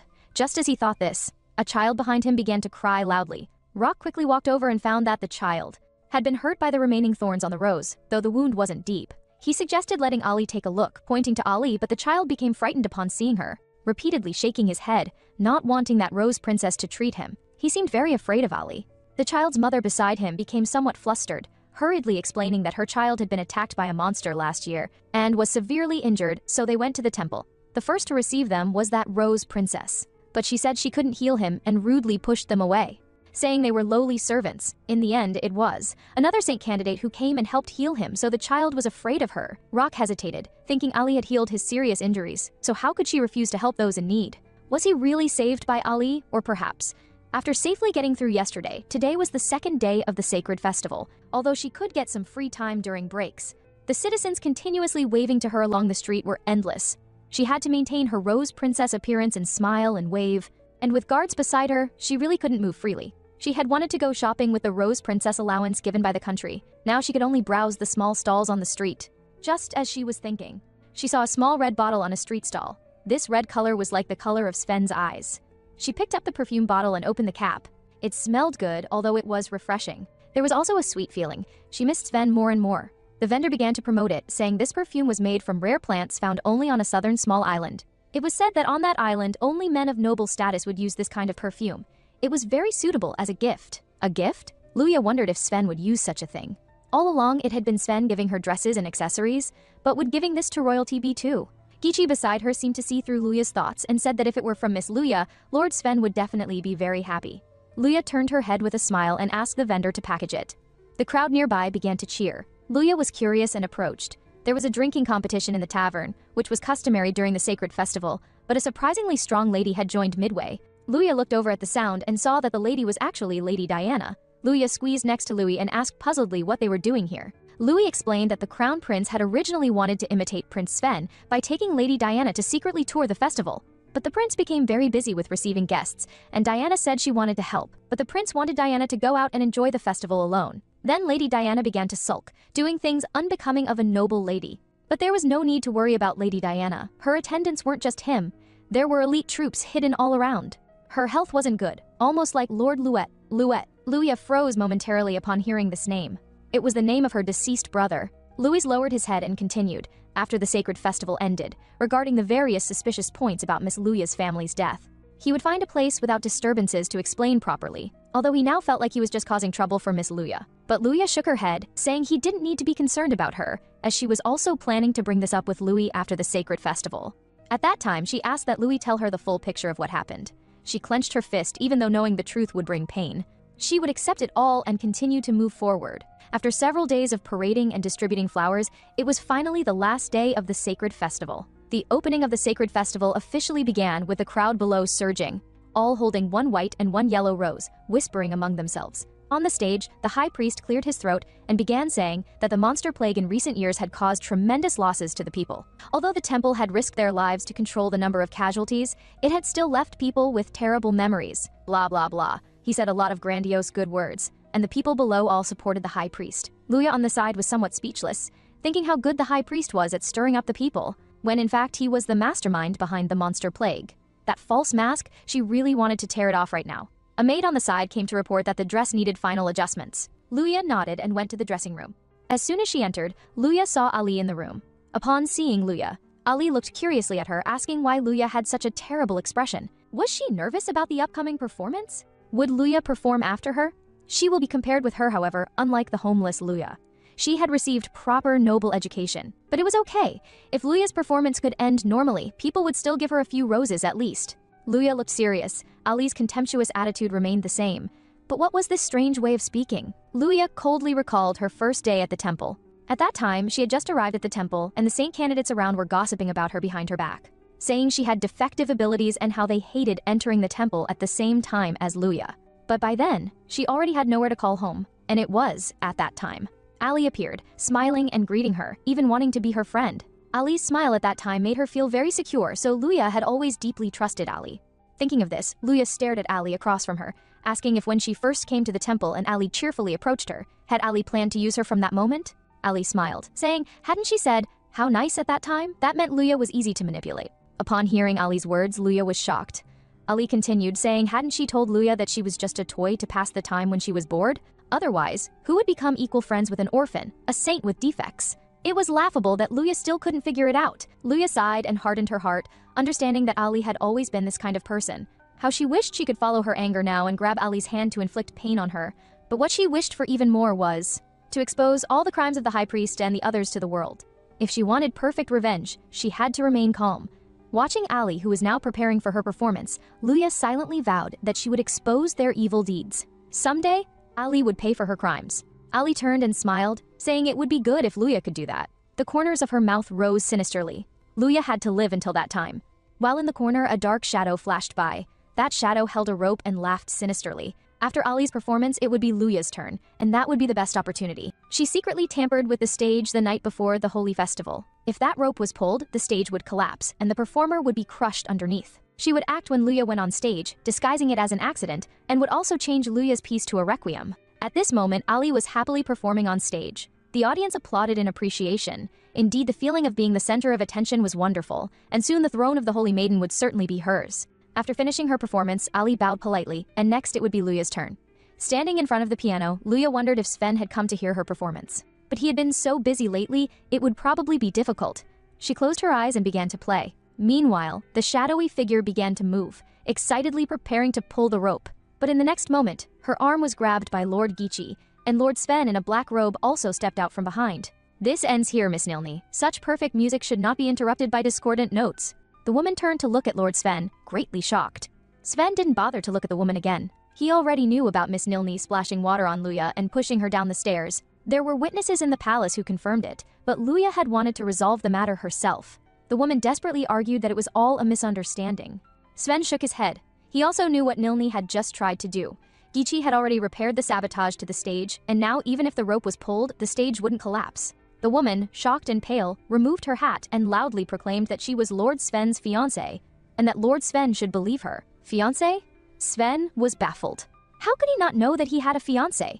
Gichi looked apologetically at Sven. Although it was disrespectful to say, this must be the woman's one-sided delusion. The woman continued in shock. Delusion? When they met, didn't Lord Sven smile at her sincerely? Sven was speechless. The Prime Minister truly had it difficult, having such a foolish daughter. Already in challenging times, still to be further hindered by family. There were already people in the palace suggesting the Prime Minister's resignation. The woman was once again shocked. Sven continued, saying that a successor had already been chosen, designated by his royal brother. But the Prime Minister was reluctant to give up his position. The Emperor had entrusted this matter entirely to the Crown Prince. However, if the crimes of his daughter were made public, this issue could be perfectly resolved. The woman finally panicked and knelt to beg for mercy. She took out Sven's photograph from her pocket, saying she truly admired Lord Sven with all her heart. She and Sven were destined to be husband and wife, and everything she had done was for Lord Sven. Sven looked at her blankly before laughing. For him? At this moment, the woman knelt on the ground, continuously begging for mercy. Sven narrowed his eyes and coldly stared at the woman. If she weren't the Prime Minister's daughter, she would be nothing to Sven. Such a worthless person not only insulted Luya, but even attempted to harm her. He was truly angry now. The woman finally realized she had truly pushed too far. Sven looked at the woman who continued to beg for mercy and coldly smiled. The punishment for attempting to harm the Rose Princess would likely be announced soon, and after that they would never meet again. Sven waved his hand, and his subordinates quickly dragged the woman away. As they did, Sven waved goodbye to her. Farewell. The woman finally despaired, watching Sven's back, the fear on her face growing. Without a doubt, she had once been attracted to the darkness hidden beneath Lord Sven's beauty. But Lord Sven was far more terrifying than she had imagined. She had been wrong from the very beginning. Watching the woman being dragged away, Sven's face darkened. Fortunately, this woman had left behind plenty of evidence, so this task could be completed quickly. If it had been Miss Ali, it probably wouldn't have been so simple. Her methods were much more sophisticated. Like the High Priest, she was a formidable opponent, but he couldn't allow them to continue acting so recklessly. Gichi approached and asked about Miss Nilni's punishment. Sven rested his chin on his hand, thinking, that woman, even though she had fallen, had once served as Rose Princess. Just send her to a small temple in the countryside, he said. That place was specifically for housing problematic saint candidate girls. Meanwhile, on stage, Luya finished her performance. The audience applauded in admiration. The difficulty of that piece was not ordinary. It could be called one of the best performances in history. Everyone then wanted to cast their votes for the White Rose Princess on stage. Some people also thought the Yellow Rose Princess had played well. Nearby, Charlotte shouted frantically, Lady Luya is the best! Without a doubt, the White Rose Princess is the best! On stage, Ali glared at Luya with a dark expression. These cheers for Luya were truly irritating. That woman seemed to have failed. How useless. Even if she later claimed she was instigated by Ali, it wouldn't matter. No one would believe the wild ravings of such a delusional, dark-minded woman. A pawn should serve its purpose well. Really, completely useless. At that moment, the High Priest stepped out from behind the two. He announced that this year's Holy Festival was now concluded, and next would be the traditional throwing of roses to the Rose Princess who had performed last for the festival. As soon as he finished speaking, the stage was surrounded by a sea of yellow and white roses. The annual Holy Festival had finally ended, but the crowd below had not yet dispersed. Lord Locke picked up a fallen yellow rose. He held it to his nose and sniffed. Although Ali's performance was also very good, it was still Luya's performance that left him enchanted. Indeed, no matter how you looked at it, Luya didn't seem like the kind of ugly person who would bully Ali. And Luya also had quite a few fanatical supporters among the citizens. In fact, among the roses thrown, the white ones were more numerous. Moreover, was it really Ali who had saved him? Thinking of this, Locke shook his head frantically. He couldn't doubt his fiancée based on mere speculation. He should just ask Ali directly to confirm the truth. With this thought, Locke placed the yellow rose in his breast pocket and walked toward the backstage. Just as he reached the door, Locke heard Ali inside yelling at a maid. She viciously threw a water glass at the maid. She had said her throat was dry, and this cursed maid still brought her plain water. Go get her juice immediately. The maid covered her face, repeatedly answering yes. Ali became even more furious, saying her feet were so sore. Did she have to tell the maid to bring a chair? The maid hurriedly brought over a chair. Ali angrily plopped down on it. She was truly annoyed now, although she hadn't counted carefully. It was obvious that there were many more white roses. What was so good about Luya's small-minded performance? They were all just tasteless fools who couldn't appreciate art. She hoped the high priest's plan would proceed quickly. When she became the holy maiden, she would definitely. From behind, Locke couldn't help but tap Ali on the shoulder. Upon hearing Lord Locke's voice, Ali immediately turned around, changing to a pitiful expression. She threw herself into Locke's arms, saying she felt so wrong today and hoped Lord Locke could comfort her. Losing to Luya was truly unbearable, especially to that Luya who had abused her. She must have used some underhanded trick. She wanted to confirm with Lord Locke that he surely thought Ali's performance was better, right? Locke was momentarily speechless. Looking at Ali before him, he couldn't bring himself to speak. Ali quickly filled her face with tears. So Lord Locke wasn't on Ali's side? Looking at Ali before him, Locke was at a loss. This was truly troublesome. With Ali like this, there was no way to confirm anything with her. Although it was inconsiderate, he would have to conceal his intentions and investigate privately. Ali angrily pounded her fists against Locke, and Locke had no choice but to admit his fault and give in. On the other hand, Luya changed out of her Princess Rose's gown and sat quietly on the curb. Seeing the ground full of white roses, she recalled Ali's expression, which must have been quite humiliated at that time. Would it be wrong of her to feel a bit of schadenfreude? Joking aside, she had already resolved to seek revenge. How could she possibly soften her heart now? As she was thinking, someone nearby called her name. Luya turned to look and discovered it was Lord Sven. Sven looked at Luya with a smile, surprised that Luya was still here so late. He had thought Luya had already returned to the temple. Luya was surprised, saying she was just waiting for her carriage. She asked if Lord Sven wasn't afraid of causing a commotion by appearing so openly here. Sven shook his head. It was fine. The festival had just ended, and everyone was still immersed in the festive atmosphere. This area was also relatively dim. No one would deliberately notice him. Rose Princess has worked hard recently. Although he couldn't attend Luya's performance due to some unexpected situations, it seemed Luya had perfectly completed her mission, as expected of his goddess. Luya smiled. What was wrong with Sven? She had skipped past Holy Maiden straight to Goddess, but hearing Sven say this, she felt that her efforts had been rewarded.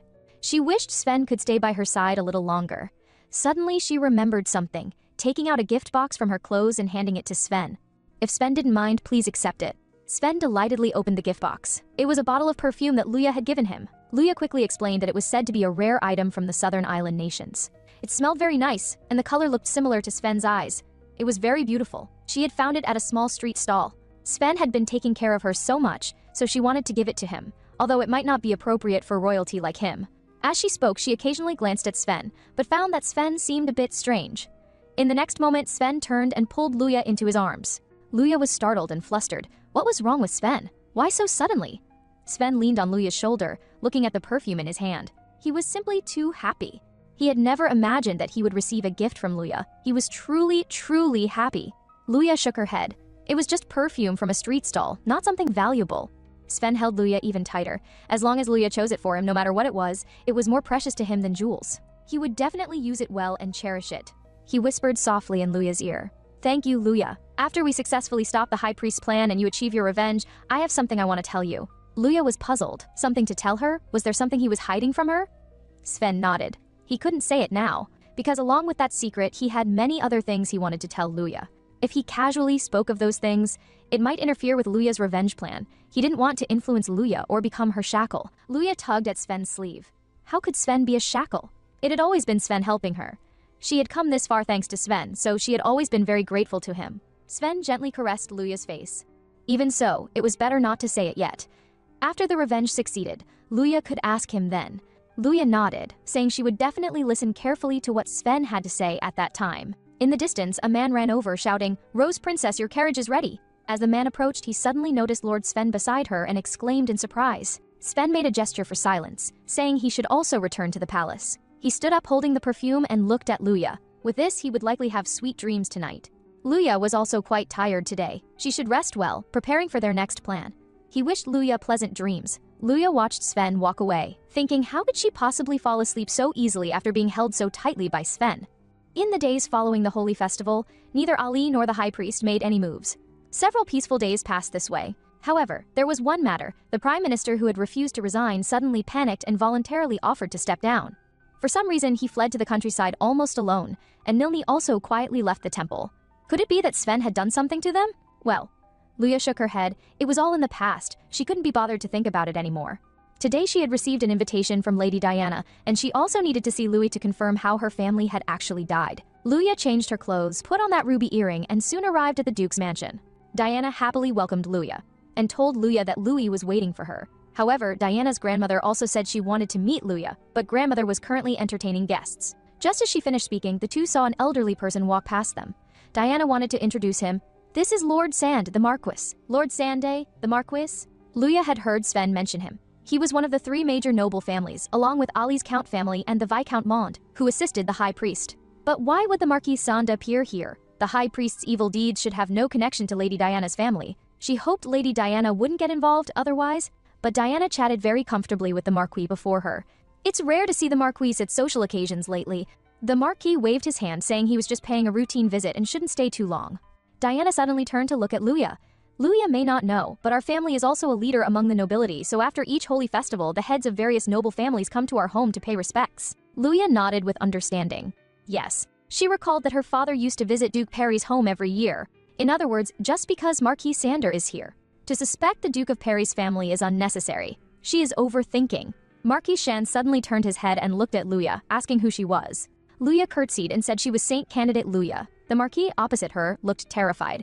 Luya Atre? Meanwhile, in the palace, the Crown Prince angrily pushed open Sven's door.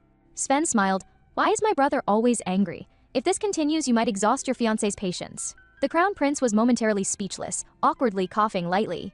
He had come to ask about Diana. He had heard that the Saint Candidate was now at Duke Perry's house. What did that mean?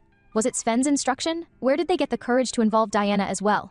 Sven waved his hand. They wouldn't dare. Brother is still as overly concerned about his fiancée as ever. This was simply because Diana and Luya had become friends. But he thought to himself, it seemed Luya planned to have that bespectacled man tell her about her family's death reason today. Although he had originally wanted to accompany her. The Crown Prince snorted coldly. Sven had always acted willfully, completely untrustworthy. He probably was hiding actions from him even now. Sven's eyes darkened. He hadn't told his brother about the temple's dark side, although he had reported this to the emperor. However, the temple and the royal family had always maintained a delicate balance, even if they wanted to expose the high priest's evil deeds, if his evidence wasn't sufficiently prepared. Neither the emperor nor his brother would take action. It was up to him and Luya. Thinking of this, Sven smiled at his brother. He wasn't acting privately, he had always been working for the people. The Crown Prince was speechless. He was foolish enough to even ask Sven. So he turned and angrily left. Sven held the perfume Luya had given him, wondering what Luya was doing now. Meanwhile, Marquis Sande was shocked, never expecting to encounter Luya here. This family name gave him a sudden, ominous premonition. Luya looked helpless. Was her name that frightening? Beside them, Diana seemed unaware of the subtle atmosphere between the two, introducing Luya to the Marquis as her grandmother's savior. During the monster attack at the Viscount's house, it was Luya who defeated the monster. The Marquis shook his head, his face extremely pale. Recently, he had left his official duties to his younger brother, and this was the first time he had heard about events in the outside world. Diana looked very concerned, having heard that the Marquis's health wasn't good. Luya stared at the Marquis. Indeed, he looked quite unwell. Diana continued, saying if the Marquis didn't mind, Luya could examine what ailment he had. But the Marquis repeatedly waved his hands and turned to leave. Watching the Marquis's retreating figure, Diana couldn't help but sigh that the Marquis must be overworked and feeling unwell. Among some nobles, there was a rumor that the Marquis had a son late in life, finally having an heir, but this son of the Marquis was bedridden with an illness of unknown origin. Luya was suddenly alert. An illness of unknown origin? This reminded her of her family's mysterious tragic deaths. But according to Louis's account, it was all man-made. Marquis Shand, as one of the three major nobles secretly assisting the High Priest, what connection might be between all this and his son's illness? Whatever the case, she would need to find time to tell Sven everything that happened today. Afterward, Luya spoke with the Duchess for a while, but by the time she got to Louis, it was already very late. As soon as Luya knocked on the door, Luya quickly came to welcome her. Luya watched as Luya happily described how kind Diana's family had been to him. Luya was genuinely happy for Luya. Luya had always been likable. Luya laughed loudly, saying that previously Lord Sven didn't seem to like him much. Luya looked at the apple pie before her. Suddenly remembering that her little brother used to love eating this, Luya said solemnly. He had never forgotten the young master. That painful incident, though not mentioned for many years, he would definitely tell Lady Luya everything he knew. The memories began to surface. 10 years ago, it was Luya's birthday in that warm, large house. The whole family was happily celebrating Luya's birthday. A maid suddenly nervously handed the mistress a letter. After receiving the envelope, the mistress's face became extremely grim while she kept muttering, "Another letter? We've already told them, no matter how many times they send letters, we won't participate in this." And Luya saw all of this with his own eyes. After reading the letter, the mistress asked Luya to escort Luya to the neighboring lord's house. The neighboring lady was a very good friend of her mother. But Luya didn't understand at the time why only she was going to stay there. Father had finally been able to stay at home for a few days. How nice it would be if they all went together. After a moment of silence, Mother smiled and continued, "Today is the day for Luya to go out alone. Next time, we'll all go together." Her sick little brother in father's arms also clamored to go with his sister. Luya was full of concern, saying she could heal her brother. She was going to become the most powerful holy maiden, so this small illness. But Mother seriously interrupted Luya, saying Luya's ability would cause harm to herself. No one wanted Luya to use her ability and suffer any pain, so Luya shouldn't use her ability carelessly. Mother gently stroked Luya's face, earnestly instructing her that Luya was already an outstanding child. But this ability was a very cruel thing. She must think carefully before deciding whether to use it. After saying these final words, Luya took Luya to her mother's friend's house. Upon arriving at the lady's house, Luya discovered that the gift for the lady had been dropped on the way. Luya anxiously mounted a horse and went back to find it. Finally, he found the package behind a large rock. Just as he bent down, he saw several dark figures through a crack in the rock, followed by a conversation. A robed man said to the person opposite, "The effect of that rose should have taken effect, right? Once it starts operating, once it enters the body, it only takes one night to slowly." The man opposite made a gesture for silence, and the rest of the sentence wasn't finished. Louis was shocked. Rose? Effect? What were they talking about? As the two men walked away, they continued, "This also counts as obtaining valuable experimental data for our true plan." Experiment? Louis was confused. Who were those people? But he seemed to have heard one of those men's voices somewhere before. Watching the men in black walk away, Louis shook his head. Never mind, now he needed to find Miss Luya. A day passed quickly. Luya sat somewhat confused in the carriage on the way back, asking Louis why he had let her come here alone. Louis shook his head. He wasn't very sure either, could it be? Related to that letter the madam had received earlier? The carriage arrived home quickly, and Luya eagerly jumped off. Opening the door, she found the house seemed too quiet, with no one coming to greet her. Luya immediately had a bad feeling. She quickly ran toward the rooms. Meanwhile, Louis suddenly smelled a pungent odor. This scent seemed to be the fragrance of roses? He saw a black petal on the ground and picked it up in surprise. The petal instantly turned to powder in his hand. Louis was shocked. What had just happened? Frowning, he walked forward and found a maid collapsed at the doorway. Louis shook the maid in terror when he suddenly heard a scream from behind the door. Louis rushed in quickly. Inside, Miss Luya was looking at all her family members collapsed before her eyes. With tears streaming down her face, she looked at Louis and cried, "Louis, what should I do now?" At this moment, Louis was also terrified. He looked down and suddenly noticed a rose pattern on the young master's neck. This pattern. Luya, as if having lost her soul, pulled her brother who had already stopped breathing, wanting to heal him. But Louis stopped her in time. Yet in Luya's mind, warm memories of her family flashed before her, scene by scene, stimulating her. The next moment she fainted, and Louis's face was filled with heartache. But he found that the lady next to him seemed to be still alive. He immediately supported the dying madam, listening to what she seemed to be saying. "Luya, applause of the day." Louis was shocked. Applause of the day? Why mention the piano piece Miss Luya was practicing at a time like this? After saying these last words, the madam also died, and the memory also ended. Louis lowered his head, not daring to look at Miss Luya anymore. This was all he remembered. Luya was also downcast, whether it was the kind servants or her family. They all left her that day. Shortly after the incident, she was adopted by the temple and forced to separate from Louis. Later, she heard the cause of her family's death was an unknown strange disease, allegedly contracted by her father during charity activities in other countries, which then spread throughout the mansion, an unanalyzable foreign contagious disease. According to their explanation, the reason she and Louis remained safe was because she had healing abilities. And Louis, being of foreign origin, might have been immune. But that explanation was merely unfounded conjecture, and the entire incident was eventually vaguely handled. Only now, hearing Louis speak this way, did she realize there were many strange aspects. Louis nodded. When he was back in his hometown, he had also collected a lot of information. The day he and Luya were away, someone claimed to have seen visitors leaving the mansion. The physical characteristics of the visitors matched those of the black-clad men he had encountered in the forest, and the voice of one of them.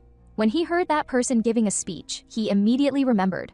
That person was undoubtedly the high priest of the temple, was actually the high priest who was highly respected and worshipped by the people. But Luya didn't understand why the high priest would do such a thing. Was it to make her an orphan, then bring her into the temple to manipulate her at will?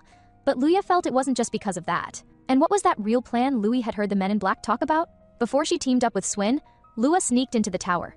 She seemed to have heard the high priest say something similar, and she was very concerned about the Black Rose and experimental data.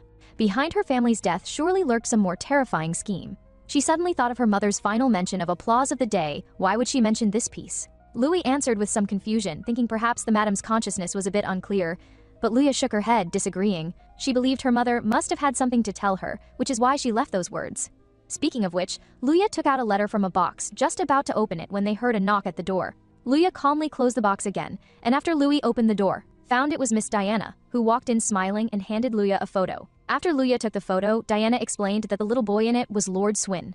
Luya stared at the little boy, feeling very familiar.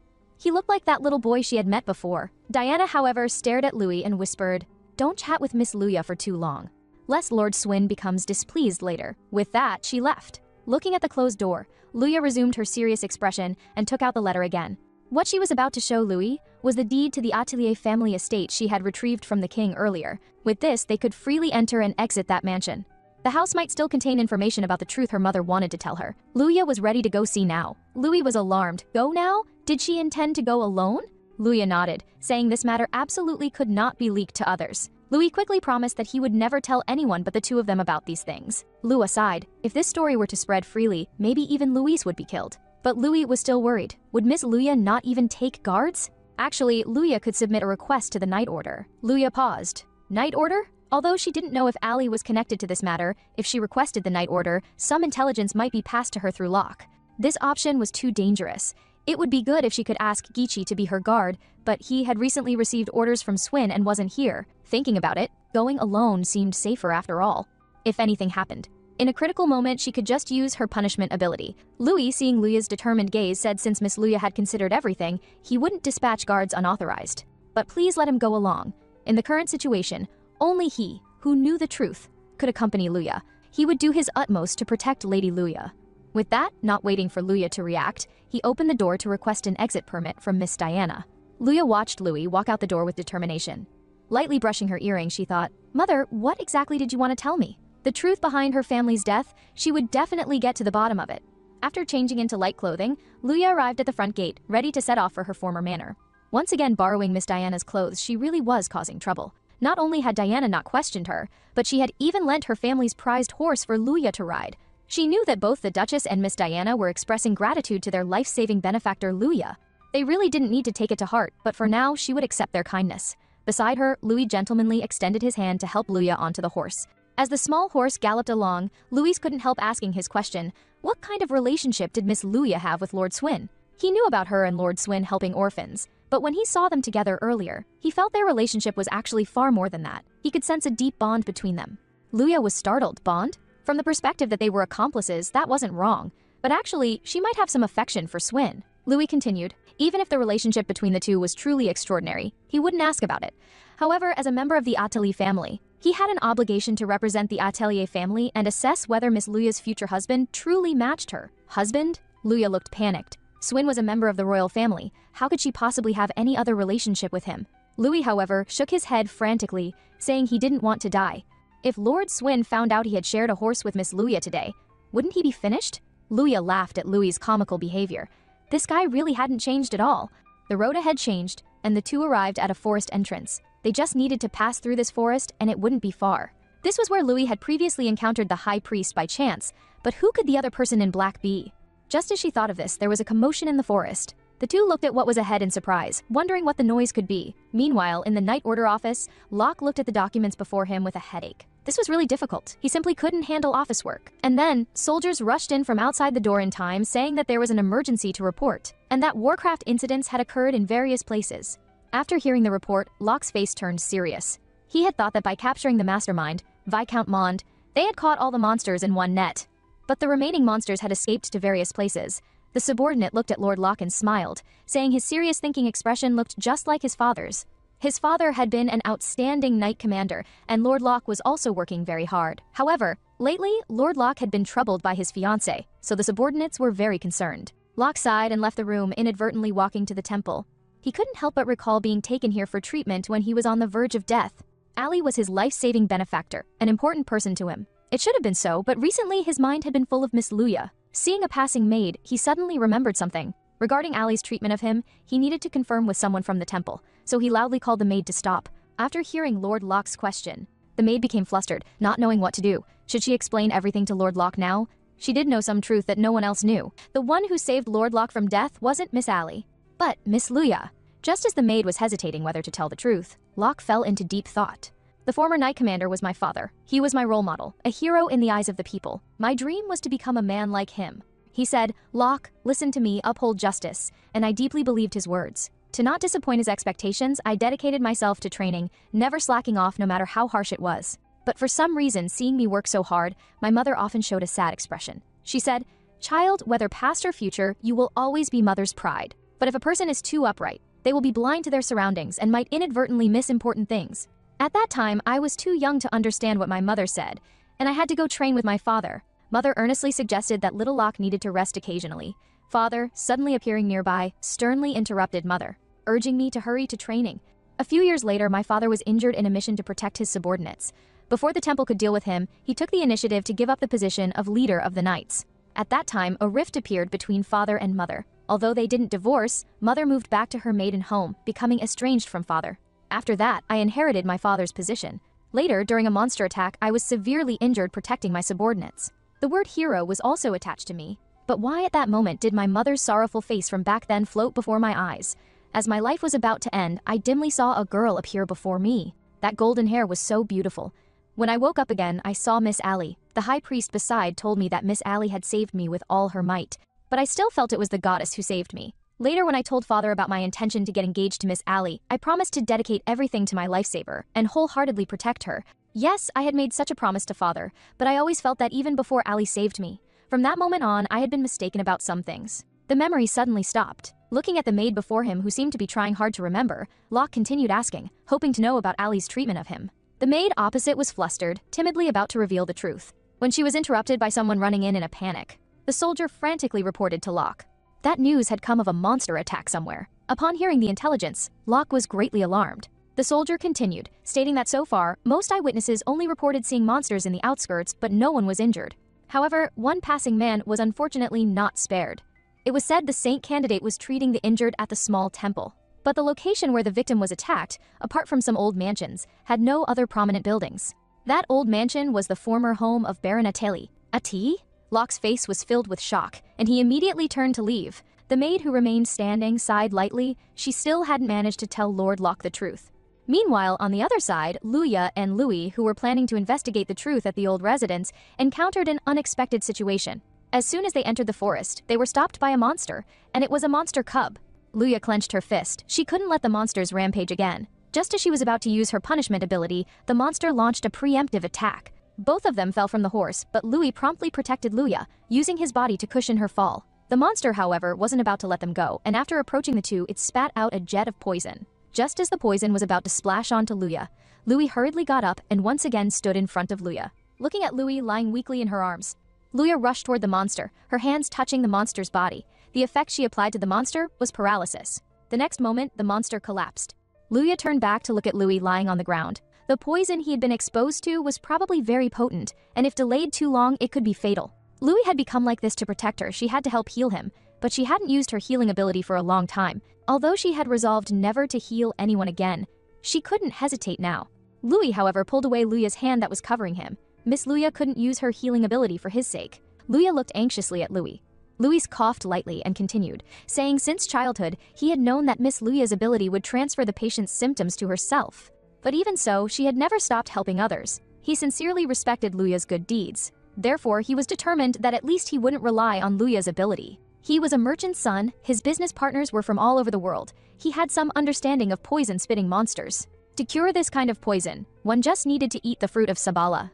Luya was somewhat confused. If she remembered correctly, that fruit was poisonous and eating it would cause abdominal pain. She had once treated people who accidentally ate that kind of fruit. Louis, however, looked very serious, saying this medical approach was called fighting poison with poison. He should have been carrying it. With that, Louis began rummaging through his bag, but he searched it thoroughly without finding anything.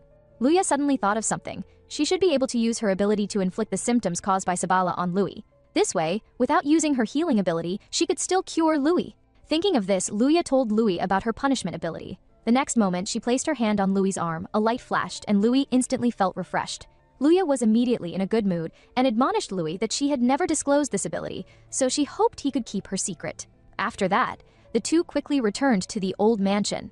Looking at the mansion she hadn't seen for so long, Luya's mind flashed with memories from that time, those times spent with her family, all settled here. Luya walked into the house with heavy steps. No one had been here for a long time, but it wasn't as desolate as Luya had imagined. Louis's eyes were full of enthusiasm, saying now that they had reclaimed ownership, he would definitely be responsible for cleaning the mansion. Luya looked down and found some footprints in the dust on the floor. Perhaps they were recent? Judging by the size of the footprints, they should belong to a man. Suddenly, there came a series of footsteps. The two were immediately alert. Luya quickly pulled Louis, telling him not to make a sound. Her eyes were sharp. Could there be others here? On the other side, the truth was within reach, but was interrupted by the timely appearance of subordinates. Locke hurriedly led his subordinates toward the location where the monster had appeared. The subordinate continued to report about the man who had been attacked by the monster he mentioned earlier. He had been temporarily rendered unconscious by the monster's poison, but was said to have been healed. But in any case, there seemed to be something wrong with that poisoned man because he was a fugitive who had committed theft. As for why that person appeared near the old mansion, it seemed to be to steal valuable items from the manor. So he was actually attacked by the monster in the process of committing a crime, purely bringing it upon himself. Locke fell into thought. Attempting theft at the old mansion of Baron Attali? What would Luya think if she knew? The subordinate continued. There were two thieves, the condition of the other one was unknown, and he might also have been attacked by the monster, or he might still be planning to commit the crime. Locke pulled the reins, saying in any case it was better to head over early. At this moment, Luya and Louis, who were in the old residence, discovered there seemed to be someone else in the house. Could it be the High Priest's men? But in principle, her visit to the old residence today shouldn't have been leaked. The two boldly opened the door inside. As soon as Luya opened the door, she was held at knife point by a man who revealed a sinister smile. Even if they were the owners of this mansion, he was going to take all the valuable things. His partner had been attacked by a monster, and he had barely escaped with his life. Luya, though held hostage, remained extremely calm. This person was just a thief, probably taking advantage of the state's lax management of this area to dare to come and steal. It seemed this person had no connection to the High Priest, but for him to desecrate a place she treasured so much, she would never forgive him. With this thought, Luya's cold voice rang out. You not only chose the wrong place for your crime, but also the wrong hostage. The man looked at Luya in confusion, but the next moment, a sharp pain entered his body. The woman before him also transformed into a terrifying monster. He screamed and staggered out of the old mansion. Luya looked at the man running away, contemptuously dusting off her shoulders. She had poisoned the thief with a toxin that caused hallucinations. Due to mental confusion, he would see the most frightening things from the depths of his heart. When she had been infected by this toxin, she too had hallucinations, seeing the death of her family. Applying this toxin to others was not a pleasant experience either, but the place had been made so messy by that thief, finding things would be more difficult. She first needed to find clues about the truth her mother wanted to tell her. Her mother had mentioned applause of the day in her message. Was it related to the piano or did the title have some hidden meaning? Just then, Louis suddenly cried out. He had found a familiar object in the thief's bag. Luya turned her head in surprise. It's this! At this moment, Luya had a sudden realization. Pointing at the music box in Louis's hand, she said, It's the music box in Louis's hand. Opening the music box will play applause of the day. And she remembered her mother telling her that the music box actually had a mechanism. It wasn't apparent at first glance, but by pulling open the bottom layer, a small storage box would be revealed, where important things could be kept. This mechanism was unknown to her father and brother. This secret belonged only to her and her mother. However, in her childhood, she had been troubled, not knowing what to put in the bottom box. Luya carefully opened the bottom layer of the box. A key appeared in the box. Luya's eyes revealed sadness. This must have been a key her mother had deliberately hidden inside before her death. To prevent the High Priest and his people from discovering this key, she had specially hidden it in the bottom layer of the music box. Louis was somewhat puzzled, wondering what this key was for. But Luya felt she had seen this key somewhere before. An image flashed in her mind, and Luya remembered. This should be the key to the diary. Women born into noble families mostly had the habit of keeping diaries. Her mother was the same, writing in her diary every night. Louis was alarmed, saying there might be new clues in that diary. With that, the two walked toward her mother's room. Her mother had been unable to speak at that time, yet she had tried her best to convey the name of that song to her. In broad daylight, crimes are exposed. Congratulations to the righteous. This song contains the following meaning. The crimes committed by the high priest and others would be duly punished by her. After some searching, Luya used the key to open her mother's diary. Luya casually flipped through the diary. Its contents were all about happy moments of their family.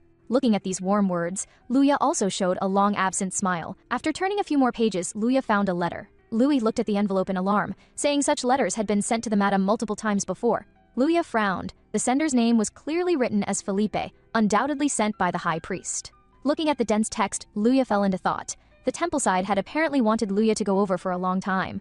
Her mother had told the temple about the defects in Luya's healing ability and had been refusing the temple's invitations. The temple then expressed a desire to speak with her in person. In principle, if someone was discovered to possess special abilities, they should follow the rules and enter the temple, becoming a saint candidate. However, if circumstances were special, refusal was not impossible, although the temple would continue to seek candidates. From the content of her mother's negotiations with them, there didn't seem to be anything suspicious. But on the day her mother spoke with the high priest, it seemed only she and Louis had gone out, so now she needed to read her mother's diary from that day. Time went back to the day her mother met with the high priest. Luya held Louis's hand and waved goodbye to her mother. Father patted Louis in his arms and looked at her mother. Mother was worried that when the high priest came, he might say something to Luya. After all, Luya aspired to be a saint. But mother would not let Luya enter the temple. She couldn't trust that high priest. After all, her interactions with that man were very suspicious. Father also nodded in agreement. The highest priest has a companion who is a former scientist and has long been receiving assistance from the nobles. He was mainly responsible for researching the healing abilities of saints and related medical fields. Due to the poisonous and cruel experiments he conducted, he was eventually exiled by the state. When father went abroad for charitable activities, he accidentally encountered that scientist and the high priest seeming to be engaged in some negotiation, but he didn't hear the content of their conversation. And to put it plainly, mother had disliked the high priest for a long time. His smile was too suspicious. Father just smiled, saying his wife had always been accurate in judging people, and he wouldn't let Luya enter the temple either. After a conversation, the high priest lowered his head and sighed, saying he wouldn't bother Luya anymore. Mother, however, was a bit worried, coming to their house uninvited, yet compromising so easily. And the high priest didn't seem to bring attendance. It was supposed to be a good thing that the high priest gave up.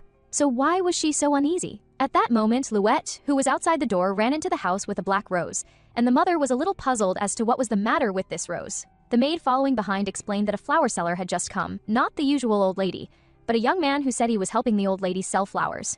He said, as a gesture of goodwill to acquaintances, he gave the rose to the young master. Louis happily held the rose, saying he wanted to give it to his sister when she returned. The maid then put the rose in a vase. Returning to her room, mother finished writing her diary for the day, then locked the diary. Getting up to go outside, as soon as she opened the door, she smelled a strong scent. It was the smell of that black rose, just one flower, and the scent was so strong. She flung the door open and saw her husband and Luette lying on the floor, and she also began to feel dizzy. Sure enough, it was all a plot laid by the high priest. If this was all because of that black rose, then the man claiming to sell flowers must have been an accomplice. Could it be that scientist? Had they applied poison to the rose? Mother turned with difficulty to open the door. At least she had to tell Luya about this now. Enduring the severe pain, she opened the diary and wrote down what had happened. Then she put the key in the music box. Turning again with difficulty, she walked to her family's side. In her final moments, she wanted to be with her family. She collapsed, crawling on the ground, inching bit by bit to her family's side, only hoping that Luya would be safe and sound.